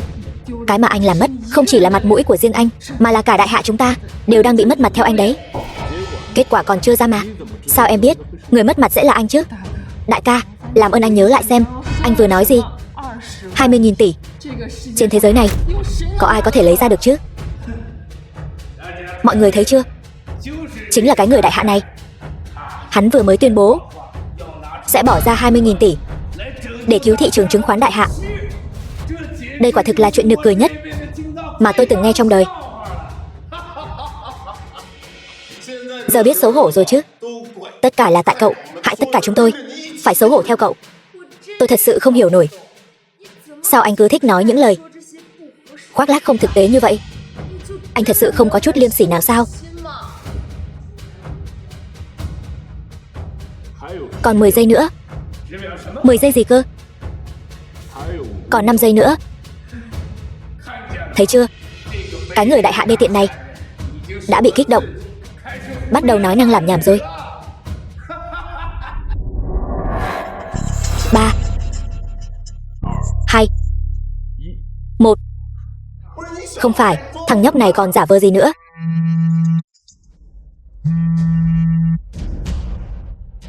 Có nguồn vốn đổ vào, bảng giá sàn đã được mở, có vốn bắt đầu kéo giá cổ phiếu lên rồi. Tăng điên cuồng. Tăng rồi.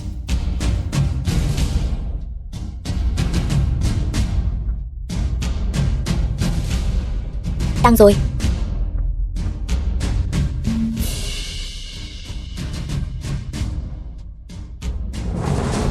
Cái gì? Nghìn cổ phiếu tăng trần. Tăng rồi. Trời ơi.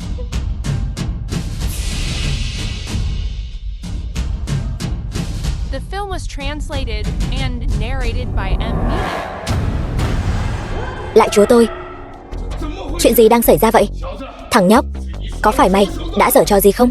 Tên ngoại quốc kia, thị trường chứng khoán của đất nước các người sắp sụp đổ rồi kìa. Anh còn tâm trí lo lắng cho tôi sao? Mày nói gì cơ? Alo? Gì cơ? Cổ phiếu giảm mạnh 50%. 500 công ty trực tiếp phá sản. Mau chóng rút 5.000 tỷ của tôi, thu hồi lại hết. Sau đó kéo giá trị thị trường lên đi chứ. Nó sụp đổ rồi.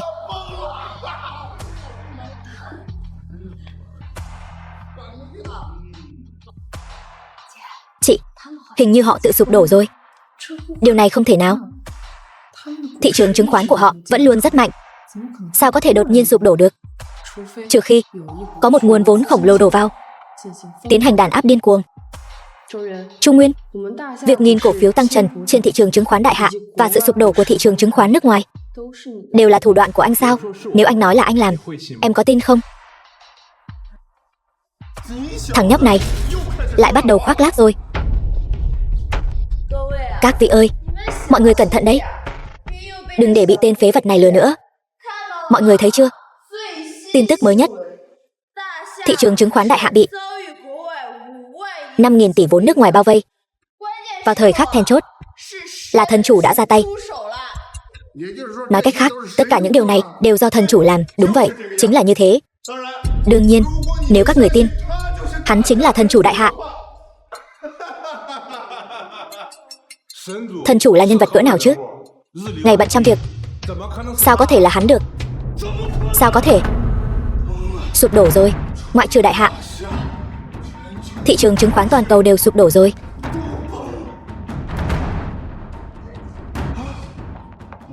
Cái gì? Hoàng tử. Khẩn cấp phát sóng một bản tin. Do thị trường chứng khoán toàn cầu bị nguồn vốn khổng lồ bán khống, vô số dòng vốn nước ngoài hoảng loạn tháo chạy, đổ dồn vào Đại Hạ. Các chuyên gia dự đoán thị trường chứng khoán Đại Hạ sẽ chào đón một đợt thị trường bò tót lớn chưa từng có trong cả trăm năm. Các cơ quan liên quan sẽ lần lượt ban hành chế độ quản lý nghiêm ngặt đối với thị trường chứng khoán Đại Hạ. Cuối cùng, khuyên đông đảo quần chúng nhân dân đầu tư một cách lý trí. Trời ơi, việc này phải huy động bao nhiêu vốn chứ? Chỉ bằng sức lực của một người đã làm sụp đổ thị trường chứng khoán toàn cầu, lại còn đưa thị trường chứng khoán Đại Hạ vào thị trường bò tót. Không phải nói là thần chủ chỉ có tài sản hàng nghìn tỷ thôi sao? Lần thao tác này của ngài ấy ít nhất cũng phải huy động hàng chục nghìn tỷ đấy. Các người hiểu gì chứ? Thần chủ chỉ có nghìn tỷ vốn ở Đại Hạ mà thôi. Nghe nói tài sản của ngài ấy trải rộng khắp toàn cầu. Có chuyên gia ước tính tài sản của ngài ấy có thể đạt đến hàng trăm nghìn tỷ. Cái gì? Hàng trăm nghìn tỷ? Vậy chẳng phải là giàu có địch nổi cả một quốc gia theo đúng nghĩa đen sao? Hóa ra thần chủ lợi hại đến vậy. Chị, em cuối cùng cũng biết tại sao chị lại sùng bái thần chủ đến vậy rồi. Bây giờ các vị còn tin hắn ta là thần chủ nữa không? Người ta là nhân vật lớn cỡ nào, định sẵn sẽ lưu danh sử sách. Còn hắn ta chẳng qua chỉ là một tên bán rau thích khoác lác mà thôi. Cái người này chính là một tên hề, chỉ biết khoác lác và thích thể hiện. Tối nay chính là tiệc mừng thần chủ trở về rồi. Rốt cuộc thần chủ là ai? Tối nay sẽ biết thôi. Dù sao thì không thể nào là cái tên nghèo kiết xác này được. Cô xem hắn ta bây giờ, ngay cả một câu cũng không dám nói. Anh rể, anh là thần chủ sao? Nếu anh nói anh là thần chủ, em có tin không? Khủng hoảng thị trường chứng khoán đại hạ đã được giải quyết. Vậy chúng ta về trước đi. Tiệc thần chủ tối nay, mọi người còn phải chuẩn bị một chút. Hay là con tìm em trai mượn một ít. Như vậy phí thuê quầy tháng này sẽ được giải quyết. Con đâu phải không biết tình hình kinh tế của em trai con. Nó kết hôn với người ta, tiền của bản thân còn không đủ nữa là. Chúng ta đừng gây áp lực cho nó nữa. Tiền thuê nhà tháng này của các người rốt cuộc có nộp hay không? Không nộp thì cút ngay đi. Nộp chứ. Chỉ là gần đây hơi kẹt tiền. Có thể cho chúng tôi khất vài ngày được không? Không nộp nổi tiền thuê thì cút đi. Cái quầy hàng này có rất nhiều người nhắm đến đấy. Vâng. Đại ca, cậu xem, chúng ta đã quen biết nhau nhiều năm rồi. Cho chúng tôi khất thêm vài ngày nữa đi. Thế này đi, tối nay bảo con gái bà đi cùng tôi. Vậy tôi sẽ miễn tiền thuê nhà tháng này. Không được. Nếu cậu dám động đến con gái tôi sẽ liều mạng với cậu. Không muốn cũng được. Trong vòng 2 tiếng phải nộp tiền thuê nhà. Bằng không, hôm nay tất cả cút ra ngoài cho tôi. Mẹ, chúng ta hết cách rồi.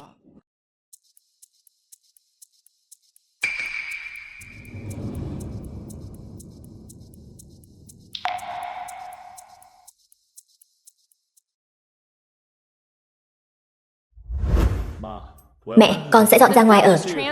Trong cái thẻ này có rất nhiều tiền. Khi nào mẹ cần tiền, cứ tự mình đi rút là được. Mẹ biết rồi. Tiểu Nguyên, hãy đối xử tốt với cô gái đó. Mẹ có cách rồi. Mẹ đi rút tiền đây. Con đợi mẹ ở đây nhé. Chào quý khách. Xin hỏi quý khách cần thực hiện nghiệp vụ gì? Tôi muốn rút một ít tiền. Xin quý khách vui lòng xuất trình thẻ ngân hàng và chứng minh thư. Nhà các người nghèo rất mồng tơi, còn dám đến quầy giao dịch rút tiền.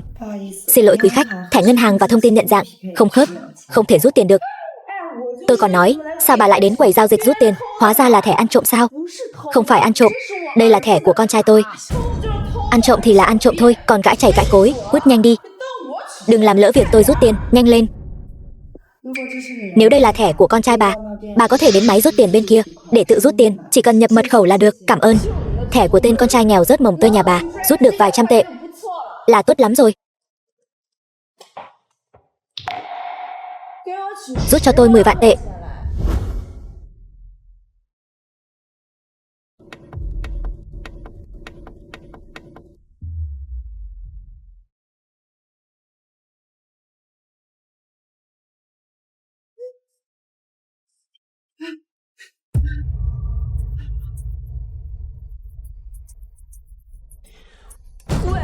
Này, đồ nhà quê, bà làm cái trò gì vậy?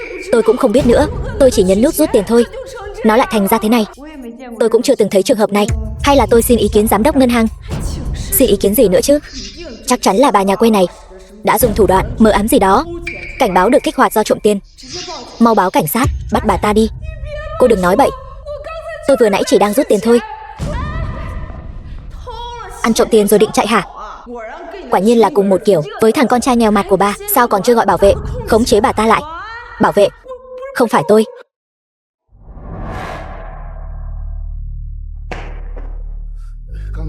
Vừa nãy là ai đã kích hoạt cảnh báo? Đồ nhà quê, bà tiêu đời rồi. Cứ chờ mà ngồi bóc lịch đi. Thưa quý khách, ngân hàng chúng tôi trong thời gian ngắn không thể rút ra được nhiều tiền mặt như vậy.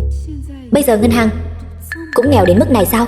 Hay là chúng ta vào phòng VIP ngồi một lát? Không cần đâu, tôi đang cần tiền gấp. Quý khách cần khoảng bao nhiêu tiền? Chúng tôi sẽ tìm cách xem có thể giúp quý khách gom đủ không. 2.000 tệ. 2.000 tệ sao? Trong thẻ không có 2.000 tệ sao? Có chứ.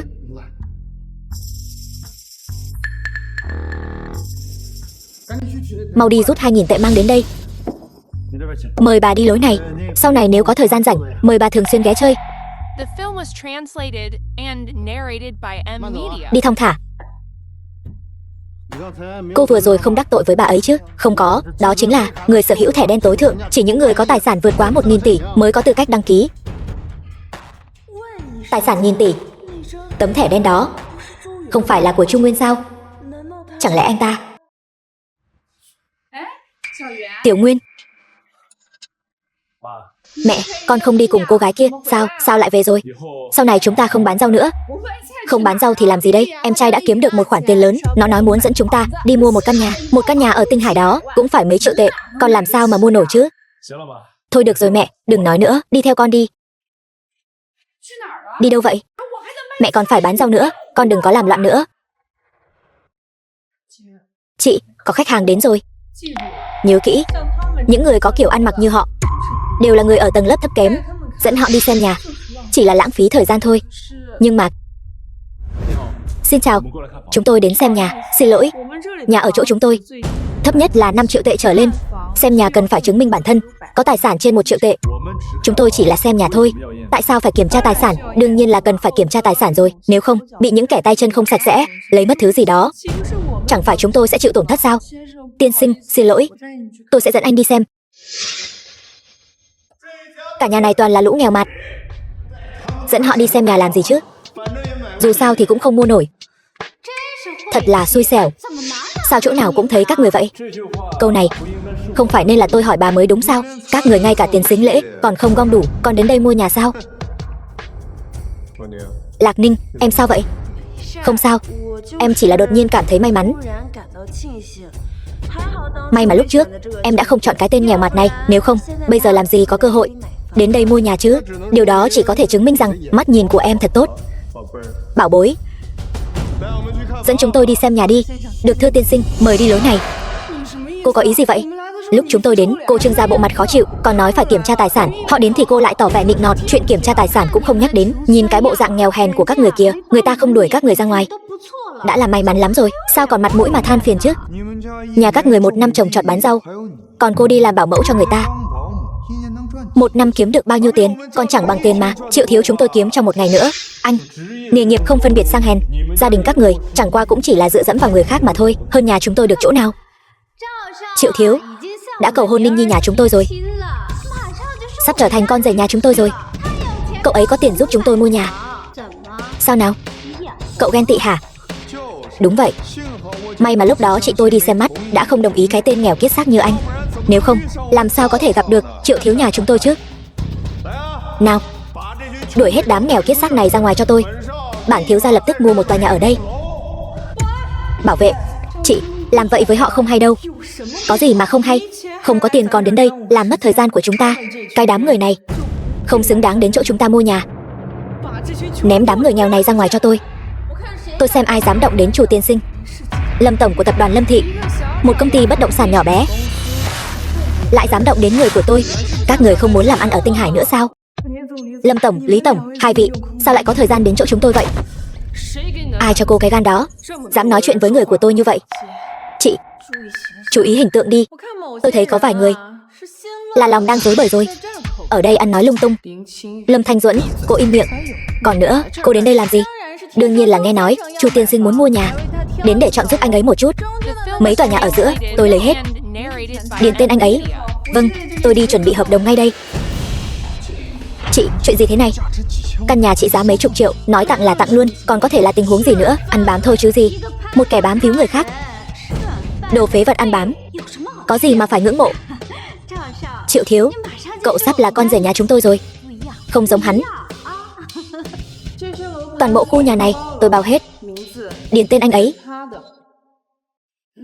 Lý tổng, cô có chắc không? Toàn bộ khu nhà này trị giá hàng trăm triệu. Sau khi giao dịch thành công, cô sẽ có hoa hồng hàng triệu.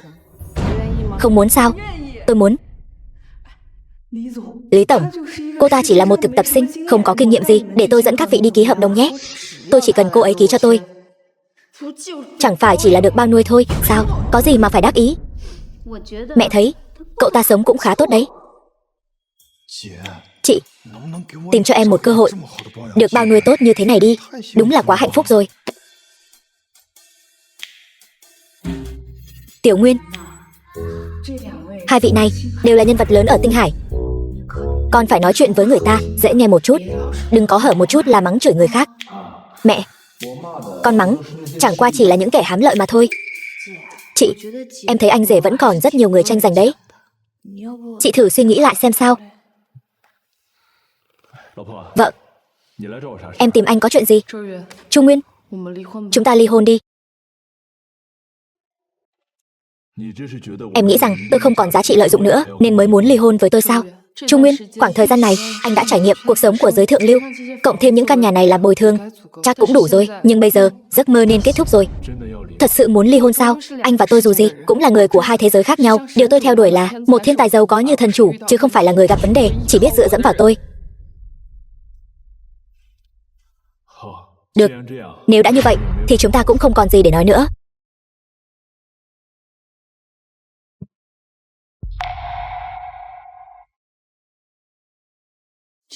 Những lời này tuy khó nghe, nhưng chỉ có cách này mới khiến anh buông bỏ được thứ tình cảm không nên tồn tại này. Như vậy cũng tốt cho anh. Con người rốt cuộc phải tự dựa vào chính mình. Thấy chưa? Đây chính là kết cục của kẻ ăn bám. Sẽ bị đá đi bất cứ lúc nào. Đồ phế vật nhà cậu, giờ không còn chỗ dựa nữa rồi nhỉ? Để tôi xem sau này cậu còn dám kiêu ngạo thế nào nữa. Triệu Thiếu, hắn ta chẳng qua chỉ là một tiện dân tầng lớp thấp kém. Sau này làm gì còn cơ hội liên lạc với chúng ta nữa. Cũng đúng. Đi thôi, chúng ta đổi sang chỗ khác mua nhà đi. Trung Nguyên, đây là thiệp mời dự tiệc trở về của thân chủ. Anh có thể vào trong làm quen thêm nhiều nhân vật lớn. Một tấm thiệp mời dự tiệc bình thường tôi không cần đến. Mẹ, chúng ta đi thôi. Chẳng qua chỉ là một người phụ nữ thôi mà. Với thân phận của em trai chị, lo gì không tìm được người tốt hơn. Chị, sao em lại cảm thấy em ly hôn mà chị lại vui vẻ thế? Chị đâu có. Thôi được rồi, người ta là nữ chủ tịch nghìn tỷ của Tinh Hải, chúng ta cũng không thể trèo cao được. Hôm nay cả nhà chúng ta cùng nhau uống rượu, quên hết mọi phiền muộn đi. Nào uống rượu. Nào cạn ly.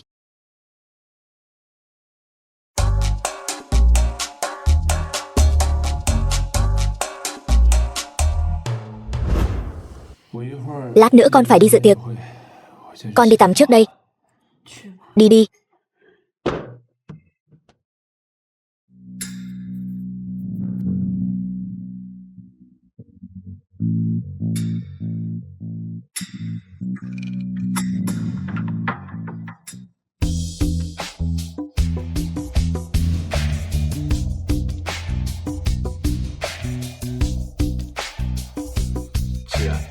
Chị say rồi.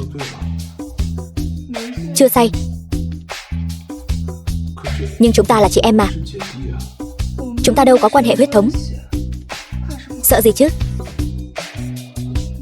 Mỗi lần thấy em thân mật với những người phụ nữ khác, chỗ này của chị rất đau. Chị, em, Tiểu Nguyên, chị không muốn trốn tránh nữa. Tinh Nhu, tuy gia tộc của Vinh Chết đã phá sản, nhưng bản thân cậu ta vẫn còn rất giàu. Con cứ đồng ý qua lại với cậu ta xem sao. Mẹ quên lời hứa với con rồi sao? Con vừa mới ly hôn với Trung Nguyên, mẹ lại ép con kết hôn với Vinh Chết chỉ vì tấm thiệp mời chí tôn đó thôi sao? Con biết gì chứ? Tình cảnh hiện tại của Lý gia chúng ta vô cùng tồi tệ. Chỉ có nhận được thiệp mời chí tôn của Vinh Chết, chúng ta mới có cơ hội được ngồi cùng bàn ăn với thần chủ, mới có cơ hội bắt chuyện được chứ. Mẹ, chẳng phải thần chủ cách đây không lâu vừa mới cầu hôn chị con sao? Muốn bắt chuyện với thần chủ đâu có khó. 2 ngày trước, thần chủ đã dùng sức mạnh của mình đánh sập thị trường chứng khoán toàn cầu, cứu vớt hàng ngàn cổ phiếu trên thị trường chứng khoán đại hạ. Hiện tại những tiểu thư nhà giàu theo đuổi ngày ấy đã xếp hàng dài mấy con phố rồi. Con nghĩ người ta có thể để mắt đến chúng ta sao? Tiểu Nhu, con hãy nghe lời bố mẹ một lần đi. Cơ hội được ăn cơm cùng thần chủ là điều ngàn vàng khó cầu đấy. Hơn nữa con ở bên cạnh cậu ta, hẹn hò yêu đương cũng sẽ không tệ với con đâu. Chú với gì nói đúng. Tấm thiệp mời chí tôn này của anh, có người trả 1 tỷ anh cũng không bán. Dùng nó để lấy lòng em vẫn chưa đủ sao? Chuyện mà con không muốn, hai người có ép buộc con thế nào cũng vô ích thôi. Con bé này sao lại bướng bỉnh thế chứ? Mẹ thật sự không hiểu nổi. Con thà gả cho cái tên nghèo kiết xác Trung Nguyên đó, cũng không chịu gả cho Vinh Chiết, người có thể giúp Lý gia chúng ta quật khởi sao? Chỉ vì một tấm thiệp mời chí tôn có thể tiếp cận thần chủ mà hai người muốn bán con cho nhà họ Vinh sao? Là người của Lý gia, hy sinh vì gia tộc là điều đương nhiên. Mẹ cũng đã trải qua như vậy. Con hãy đồng ý ở bên Vinh Chiết đi. Cứ thử xem. Dì Trịnh, dì yên tâm. Sau khi Tinh Nhu ở bên cháu, tấm thiệp mời chí tôn này của cháu sẽ là của Lý gia. Chẳng phải chỉ là một tấm thiệp mời chí tôn thôi sao? Tôi sẽ lo liệu. Chu Nguyên, anh đang nói linh tinh gì đấy? Đồ phế vật nhà cậu. Ngoài việc nói khoác ra, cậu còn làm được gì nữa? Cậu ăn bám, ăn đến mức sinh ra ảo giác rồi sao? Cậu dựa vào cái gì mà đòi có được thiệp mời chí tôn? Chỉ dựa vào cái miệng thối này của cậu thôi sao? Nếu anh đã coi thường tôi như vậy, vậy anh có dám đánh cược với tôi? Không, cược. Cậu muốn cược với tôi cái gì? Cược rằng tôi có thể lấy được thiệp mời chí tôn và có thể khiến Lý gia ngồi vào vị trí gần thần chủ nhất. Nếu cậu thua thì sao? Nếu tôi thua, tôi sẽ vĩnh viễn biến mất khỏi trước mặt Tinh Nhu. Chu Nguyên, anh có biết mình đang nói gì không? Anh rể, anh không cần phải làm như vậy đâu. Có em bảo vệ anh, họ sẽ không làm gì được anh đâu. Yên tâm đi, tôi không thể thua được. Được, tôi đồng ý với cậu. Bây giờ cách tiệc mừng thần chủ trở về còn 10 phút nữa. Trong vòng 10 phút, nếu cậu không lấy được thiệp mời chí tôn, tôi sẽ khiến cậu biến mất khỏi thế giới này.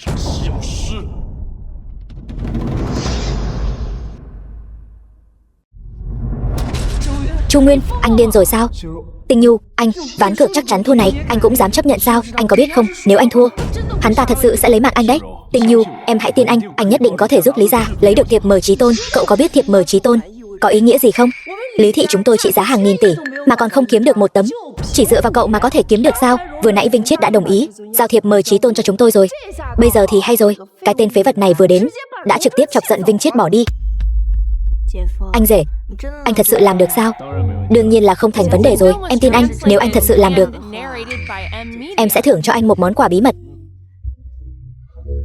Nhiên, chị và Trung Nguyên đã ly hôn rồi. Sau này đừng gọi anh ta là anh rể nữa. Huống hồ, thiệp mời chí tôn, Lý gia chúng ta đã hao tâm tổn trí mà không lấy được. Trung Nguyên làm sao có thể lấy được chứ? Trong thẻ này có 5 triệu, đủ cho anh dùng rồi. Anh hãy rời khỏi Tinh Hải trước đi. Ván cược giữa anh và Vinh Chiết, tôi sẽ giúp anh giải quyết hậu quả. Tinh Nhu, trước đây em không phải vẫn luôn hỏi anh rốt cuộc anh là ai sao? Hôm nay anh sẽ cho em một câu trả lời.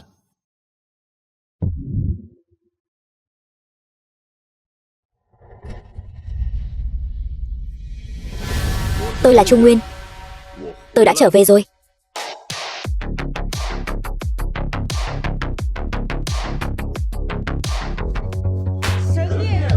Toàn thể thần điện cung nghênh thần chủ trở về. Đệ nhất chiến thần đại hạ, thụ phú Mễ quốc, đệ nhất sát thủ toàn cầu, nhà buôn vũ khí lớn nhất toàn cầu.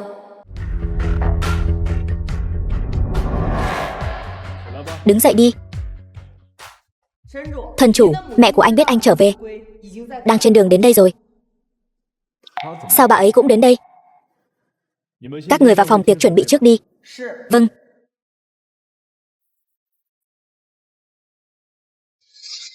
Tôi còn tưởng cái tên phế vật nhà cậu sợ hãi đến mức trốn đi rồi chứ. Chị, mấy cô gái bên kia đang làm gì vậy? Vừa nãy có tin tức nói rằng mẹ của thần chủ sẽ đích thân đến đây để chọn con dâu. Cho nên các gia tộc lớn đều bảo thiên kim nhà mình trang điểm, ăn diện một chút, tuyển con dâu. Tiểu Nguyên, em yên tâm, chị sẽ không đi đâu. Chị, em thấy chị vẫn nên tham gia một chút đi. Tại sao? Thật không biết gia đình các người đã gặp phải loại may mắn gì, ngay cả tiệc mừng thần chủ trở về cũng có thể tham gia. Cô làm gì đấy? Tiểu Nguyên, phế vật, tôi đã nói trước rồi, nếu còn dám để bổn thiếu gia nhìn thấy cậu, những sỉ nhục tôi phải chịu trước đây đều phải trả lại hết. Sau khi ly hôn với Lý tổng, cái tên bán rau thối tha nhà anh vẫn còn dám mặt dày xuất hiện. Cả nhà các người sao lại không biết thân biết phận như vậy chứ? Cái thằng con trai nghèo hèn của bà trước đây bám víu Lý tổng, không được bao lâu đã bị đá đi rồi. Bây giờ còn muốn đứa con gái bảo mẫu của bà đi bám víu thần chủ. Bà nghĩ thần chủ có thể để mắt đến cô ta sao? Thật ngại quá, lát nữa không phải chị ấy đi bám víu thần chủ, mà là thần chủ sẽ chủ động đến cầu hôn chị ấy. Buồn cười lắm sao? Cậu, mày chán sống hả? Mẹ của thần chủ đã đến.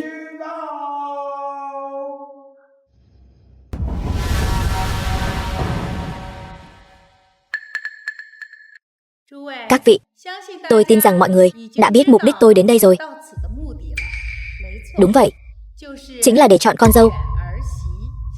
Bây giờ tôi sẽ đưa ra một câu hỏi. Vị thiên kim tiểu thư nào có mặt ở đây có thể trả lời đúng thì có thể trở thành con dâu của Chu gia chúng tôi.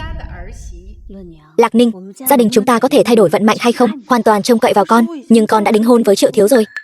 Triệu thiếu đó sao có thể so sánh với thần chủ được chứ? Chỉ cần con được để mắt tới, cho dù hủy hôn ngay tại chỗ, cậu ta còn không dám nói một chữ không.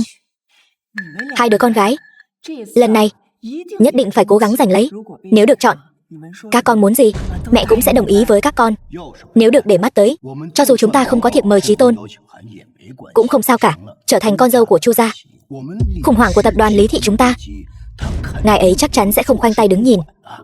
Đúng vậy, Tiểu Nhu, trước đây vì không muốn kết hôn với Vinh Chiết, con đã cố tình kết hôn với tên nghèo hèn đó. Mẹ không trách con, nhưng lần này nhất định phải để tâm vào, biết chưa hả? Con biết rồi. Xin mời Triệu công tử, Vinh công tử và Chu công tử lên sân khấu một chút.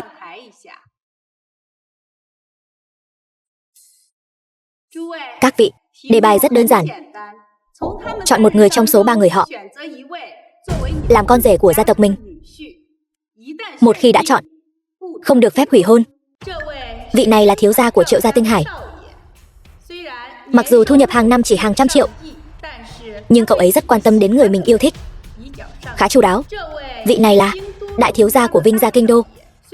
Mặc dù nghe nói Vinh gia Kinh Đô đã phá sản, nhưng gia sản vẫn còn rất lớn, không quá vài năm có thể phục hồi trở lại. Hơn nữa bản thân cậu ấy cũng có thực lực rất mạnh. Vị cuối cùng là một nông dân trồng trọt và bán rau. Thu nhập hàng năm của cả gia đình không quá 10 vạn. Tuy nhiên, cậu ấy hiếu thảo với gia đình và sâu nặng tình cảm với người mình yêu. Được rồi, bây giờ xin mời bắt đầu lựa chọn. Một khi đã lựa chọn xong, xin hãy tuân thủ lời hứa của các vị, không được phép hủy hôn. Nếu chọn Vinh gia Kinh Đô, Lạc gia chúng ta chẳng phải là phát đạt rồi sao? Mẹ, sao con lại cảm thấy đây là đang kiểm tra phẩm hạnh vậy? Liệu rằng việc chọn Trung Nguyên bình thường nhất lại được để mắt tới không? Bảo em bình thường bớt xem phim rồi mà. Đây là hiện thực đấy. Ai lại bỏ qua một người con rể trị giá hàng trăm tỷ để đi rước một tên con rể vô dụng bán rau chứ? Đúng vậy, con không nghe bà ấy nói sao? Một khi đã xác định là phải chọn người đó làm con rể của gia đình mình, cái kiểu làm ăn thua lỗ này ai mà làm chứ? Hai đứa con, chỉ cần một đứa chọn Vinh Chiết là được. Con không muốn đâu, con sẽ chọn anh rể. Con bé này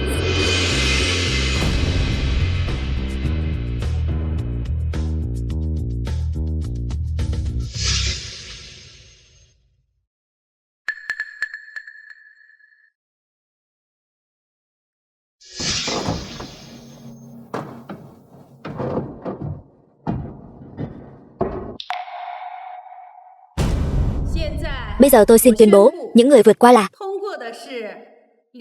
Lý Tinh Nhu, Lý Tinh Nhiên, Lâm Thanh Duẫn và Dương Nhiên Ca. Xin mời 4 vị mỹ nữ vào hậu trường thay lễ phục. Chu phu nhân, tôi cảm thấy điều này không công bằng. Cô nói xem, không công bằng ở chỗ nào? Chu Nguyên đó, trước đây tôi từng đính hôn với hắn. Tôi biết rõ tình hình gia đình hắn.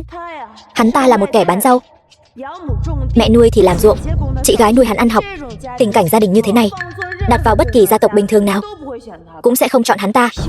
Dựa vào đâu mà chọn hắn lại được thông qua? Tôi cũng không phục. Vinh gia của tôi tuy đã phá sản, nhưng lạc đà gầy còn hơn ngựa béo. Dù thế nào cũng mạnh hơn cái tên Chu Nguyên này. Vinh Chiết nói đúng. Chu Nguyên hắn chính là một tên nghèo rớt mồng tơi từ đầu đến cuối, thân phận thấp kém. Dựa vào đâu mà chọn hắn? Các vị cũng nghĩ như vậy sao? Chu phu nhân, mặc dù con gái tôi đã vượt qua, nhưng mà tôi muốn nói một lời thay cho họ. Tiêu chuẩn vượt qua của bà đây không hợp lý lắm. Mẹ, con bé này im miệng. Chu phu nhân, nhất định là có tiêu chuẩn vượt qua khác. Bây giờ không hỏi, lát nữa sẽ bị đánh trượt ngay đấy. Mẹ nói gì vậy? Chẳng phải chúng con đều đã vượt qua rồi sao? Con nghĩ rằng lấy thằng nhóc nghèo này làm tiêu chuẩn vượt qua, điều này có thể sao? Tập đoàn Chu Thị là tập đoàn tư bản lớn nhất toàn cầu đấy. Điều này cũng quá vô lý rồi. 4 vị mỹ nữ đã vượt qua thử thách. Chỉ cần các cô đồng ý, lập tức có thể kết hôn với thần chủ con trai tôi. Các cô có đồng ý không? Không đồng ý. Các cô không đồng ý sao? Con bé ngốc này, bây giờ phải trả lời là đồng ý chứ. Chu phu nhân, tôi đã có người trong lòng rồi. Con nói gì cơ? Con không phải là muốn nói. Đúng vậy, chính là Chu Nguyên. Mặc dù anh xuất thân nghèo khó, năng lực bản thân cũng không mạnh, 1 năm cũng chẳng kiếm được bao nhiêu tiền, nhưng anh rất hiếu thảo, cũng rất trung thủy. Gặp chuyện lớn anh đều đứng ra gánh vác giúp em. Có điều, chúng ta đã ly hôn rồi. Tình Nhu, con nhóc này bị điên rồi sao? Công khai tỏ tình với một tên ăn mày nghèo rớt mồng tơi. Con làm vậy là muốn cắt đứt đường làm ăn của Lý gia chúng ta, đúng không? Nhiên Nhiên, chị con vừa nói năng hồ đồ, con đừng có học theo nó đấy. Anh rể, mặc dù anh chưa lấy được thiệp mời chí tôn, nhưng em thấy anh không hề kém bất cứ ai. Nếu họ không chịu gả cho anh, em sẽ gả. Nhiên Nhiên, con nói linh tinh gì vậy hả? Lý do cô từ chối là gì? Không có lý do đặc biệt nào cả. Tôi chỉ đơn thuần là muốn gả cho Trung Nguyên thôi. Tôi thích Tiểu Nguyên từ nhỏ rồi, không thể gả cho người khác được. Nói mới nhớ, giao ước cá cược giữa cậu và tôi đã thất bại rồi. Kẻ nào thua phải tự phế 2 chân và biến mất mãi mãi. Mày tự làm hay là để tao tìm người giúp mày đây? Tôi đã nói sẽ giúp Lý gia giành được thiệp mời chí tôn, nhưng chưa nói là khi nào. Mày muốn giở trò quyệt nợ hả? Vinh Chiết, đừng phí lời với hắn ta. Thằng nhóc này chỉ biết khoác lác thôi. Cho hắn nếm mùi đau khổ đi. Chẳng qua chỉ là một tấm thiệp mời chí tôn thôi. Cho dù tôi không lấy ra, cũng vẫn có thể thắng được các người. Ý mày là sao? Lý gia các người muốn có thiệp mời chí tôn, chẳng qua cũng chỉ là để được ngồi bên cạnh thần chủ. Bây giờ tôi sẽ cho các người quyền lợi đó, cho phép các người ngồi vào bàn bên cạnh này. Cậu nghĩ cậu là ai chứ? Bảo tôi ngồi bàn nào thì ngồi bàn đó sao? Đúng vậy, cậu đó vẫn thích nói khoác như vậy. Đây là tiệc mừng thần chủ trở về đấy. Những người đến đây đều là nhân vật lớn. Cậu bớt nói lại đi, thật mất mặt. Tao nhớ thằng nhóc mày từng nói mày chính là thần chủ. Mạo danh thần chủ là tội mất mạng đấy. Cậu cứ chờ mất mạng đi. Người đâu? Đánh phế 2 chân thằng nhóc này, rồi ném ra ngoài.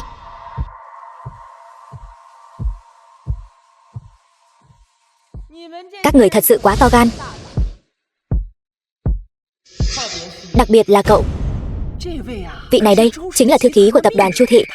Sự xuất hiện của cô ấy có nghĩa là thần chủ sắp xuất hiện rồi. Thần chủ cuối cùng cũng sắp đến rồi.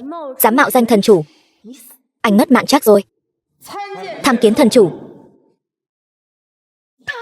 Hắn ta là thần chủ. Cậu ta là thần chủ sao? Cái gì? Hắn ta lại là thần chủ sao? Tên bán rau thối tha này là thần chủ sao? Vậy chẳng phải tôi. Mày dám làm sụp đổ vinh gia của tao, bây giờ lại còn muốn phế 2 chân tao. Hôm nay tao mặc kệ mày có phải là thần chủ hay không, cũng phải mất mạng dưới tay tao. Tiểu Nguyên, cẩn thận.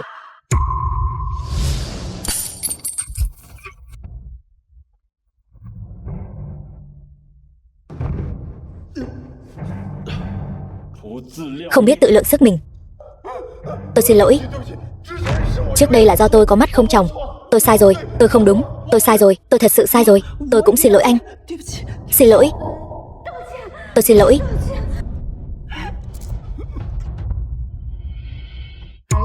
Con trai, những chuyện lặt vặt này đã giải quyết xong rồi. Đến lúc xử lý chuyện chính rồi. Chuyện chính gì cơ?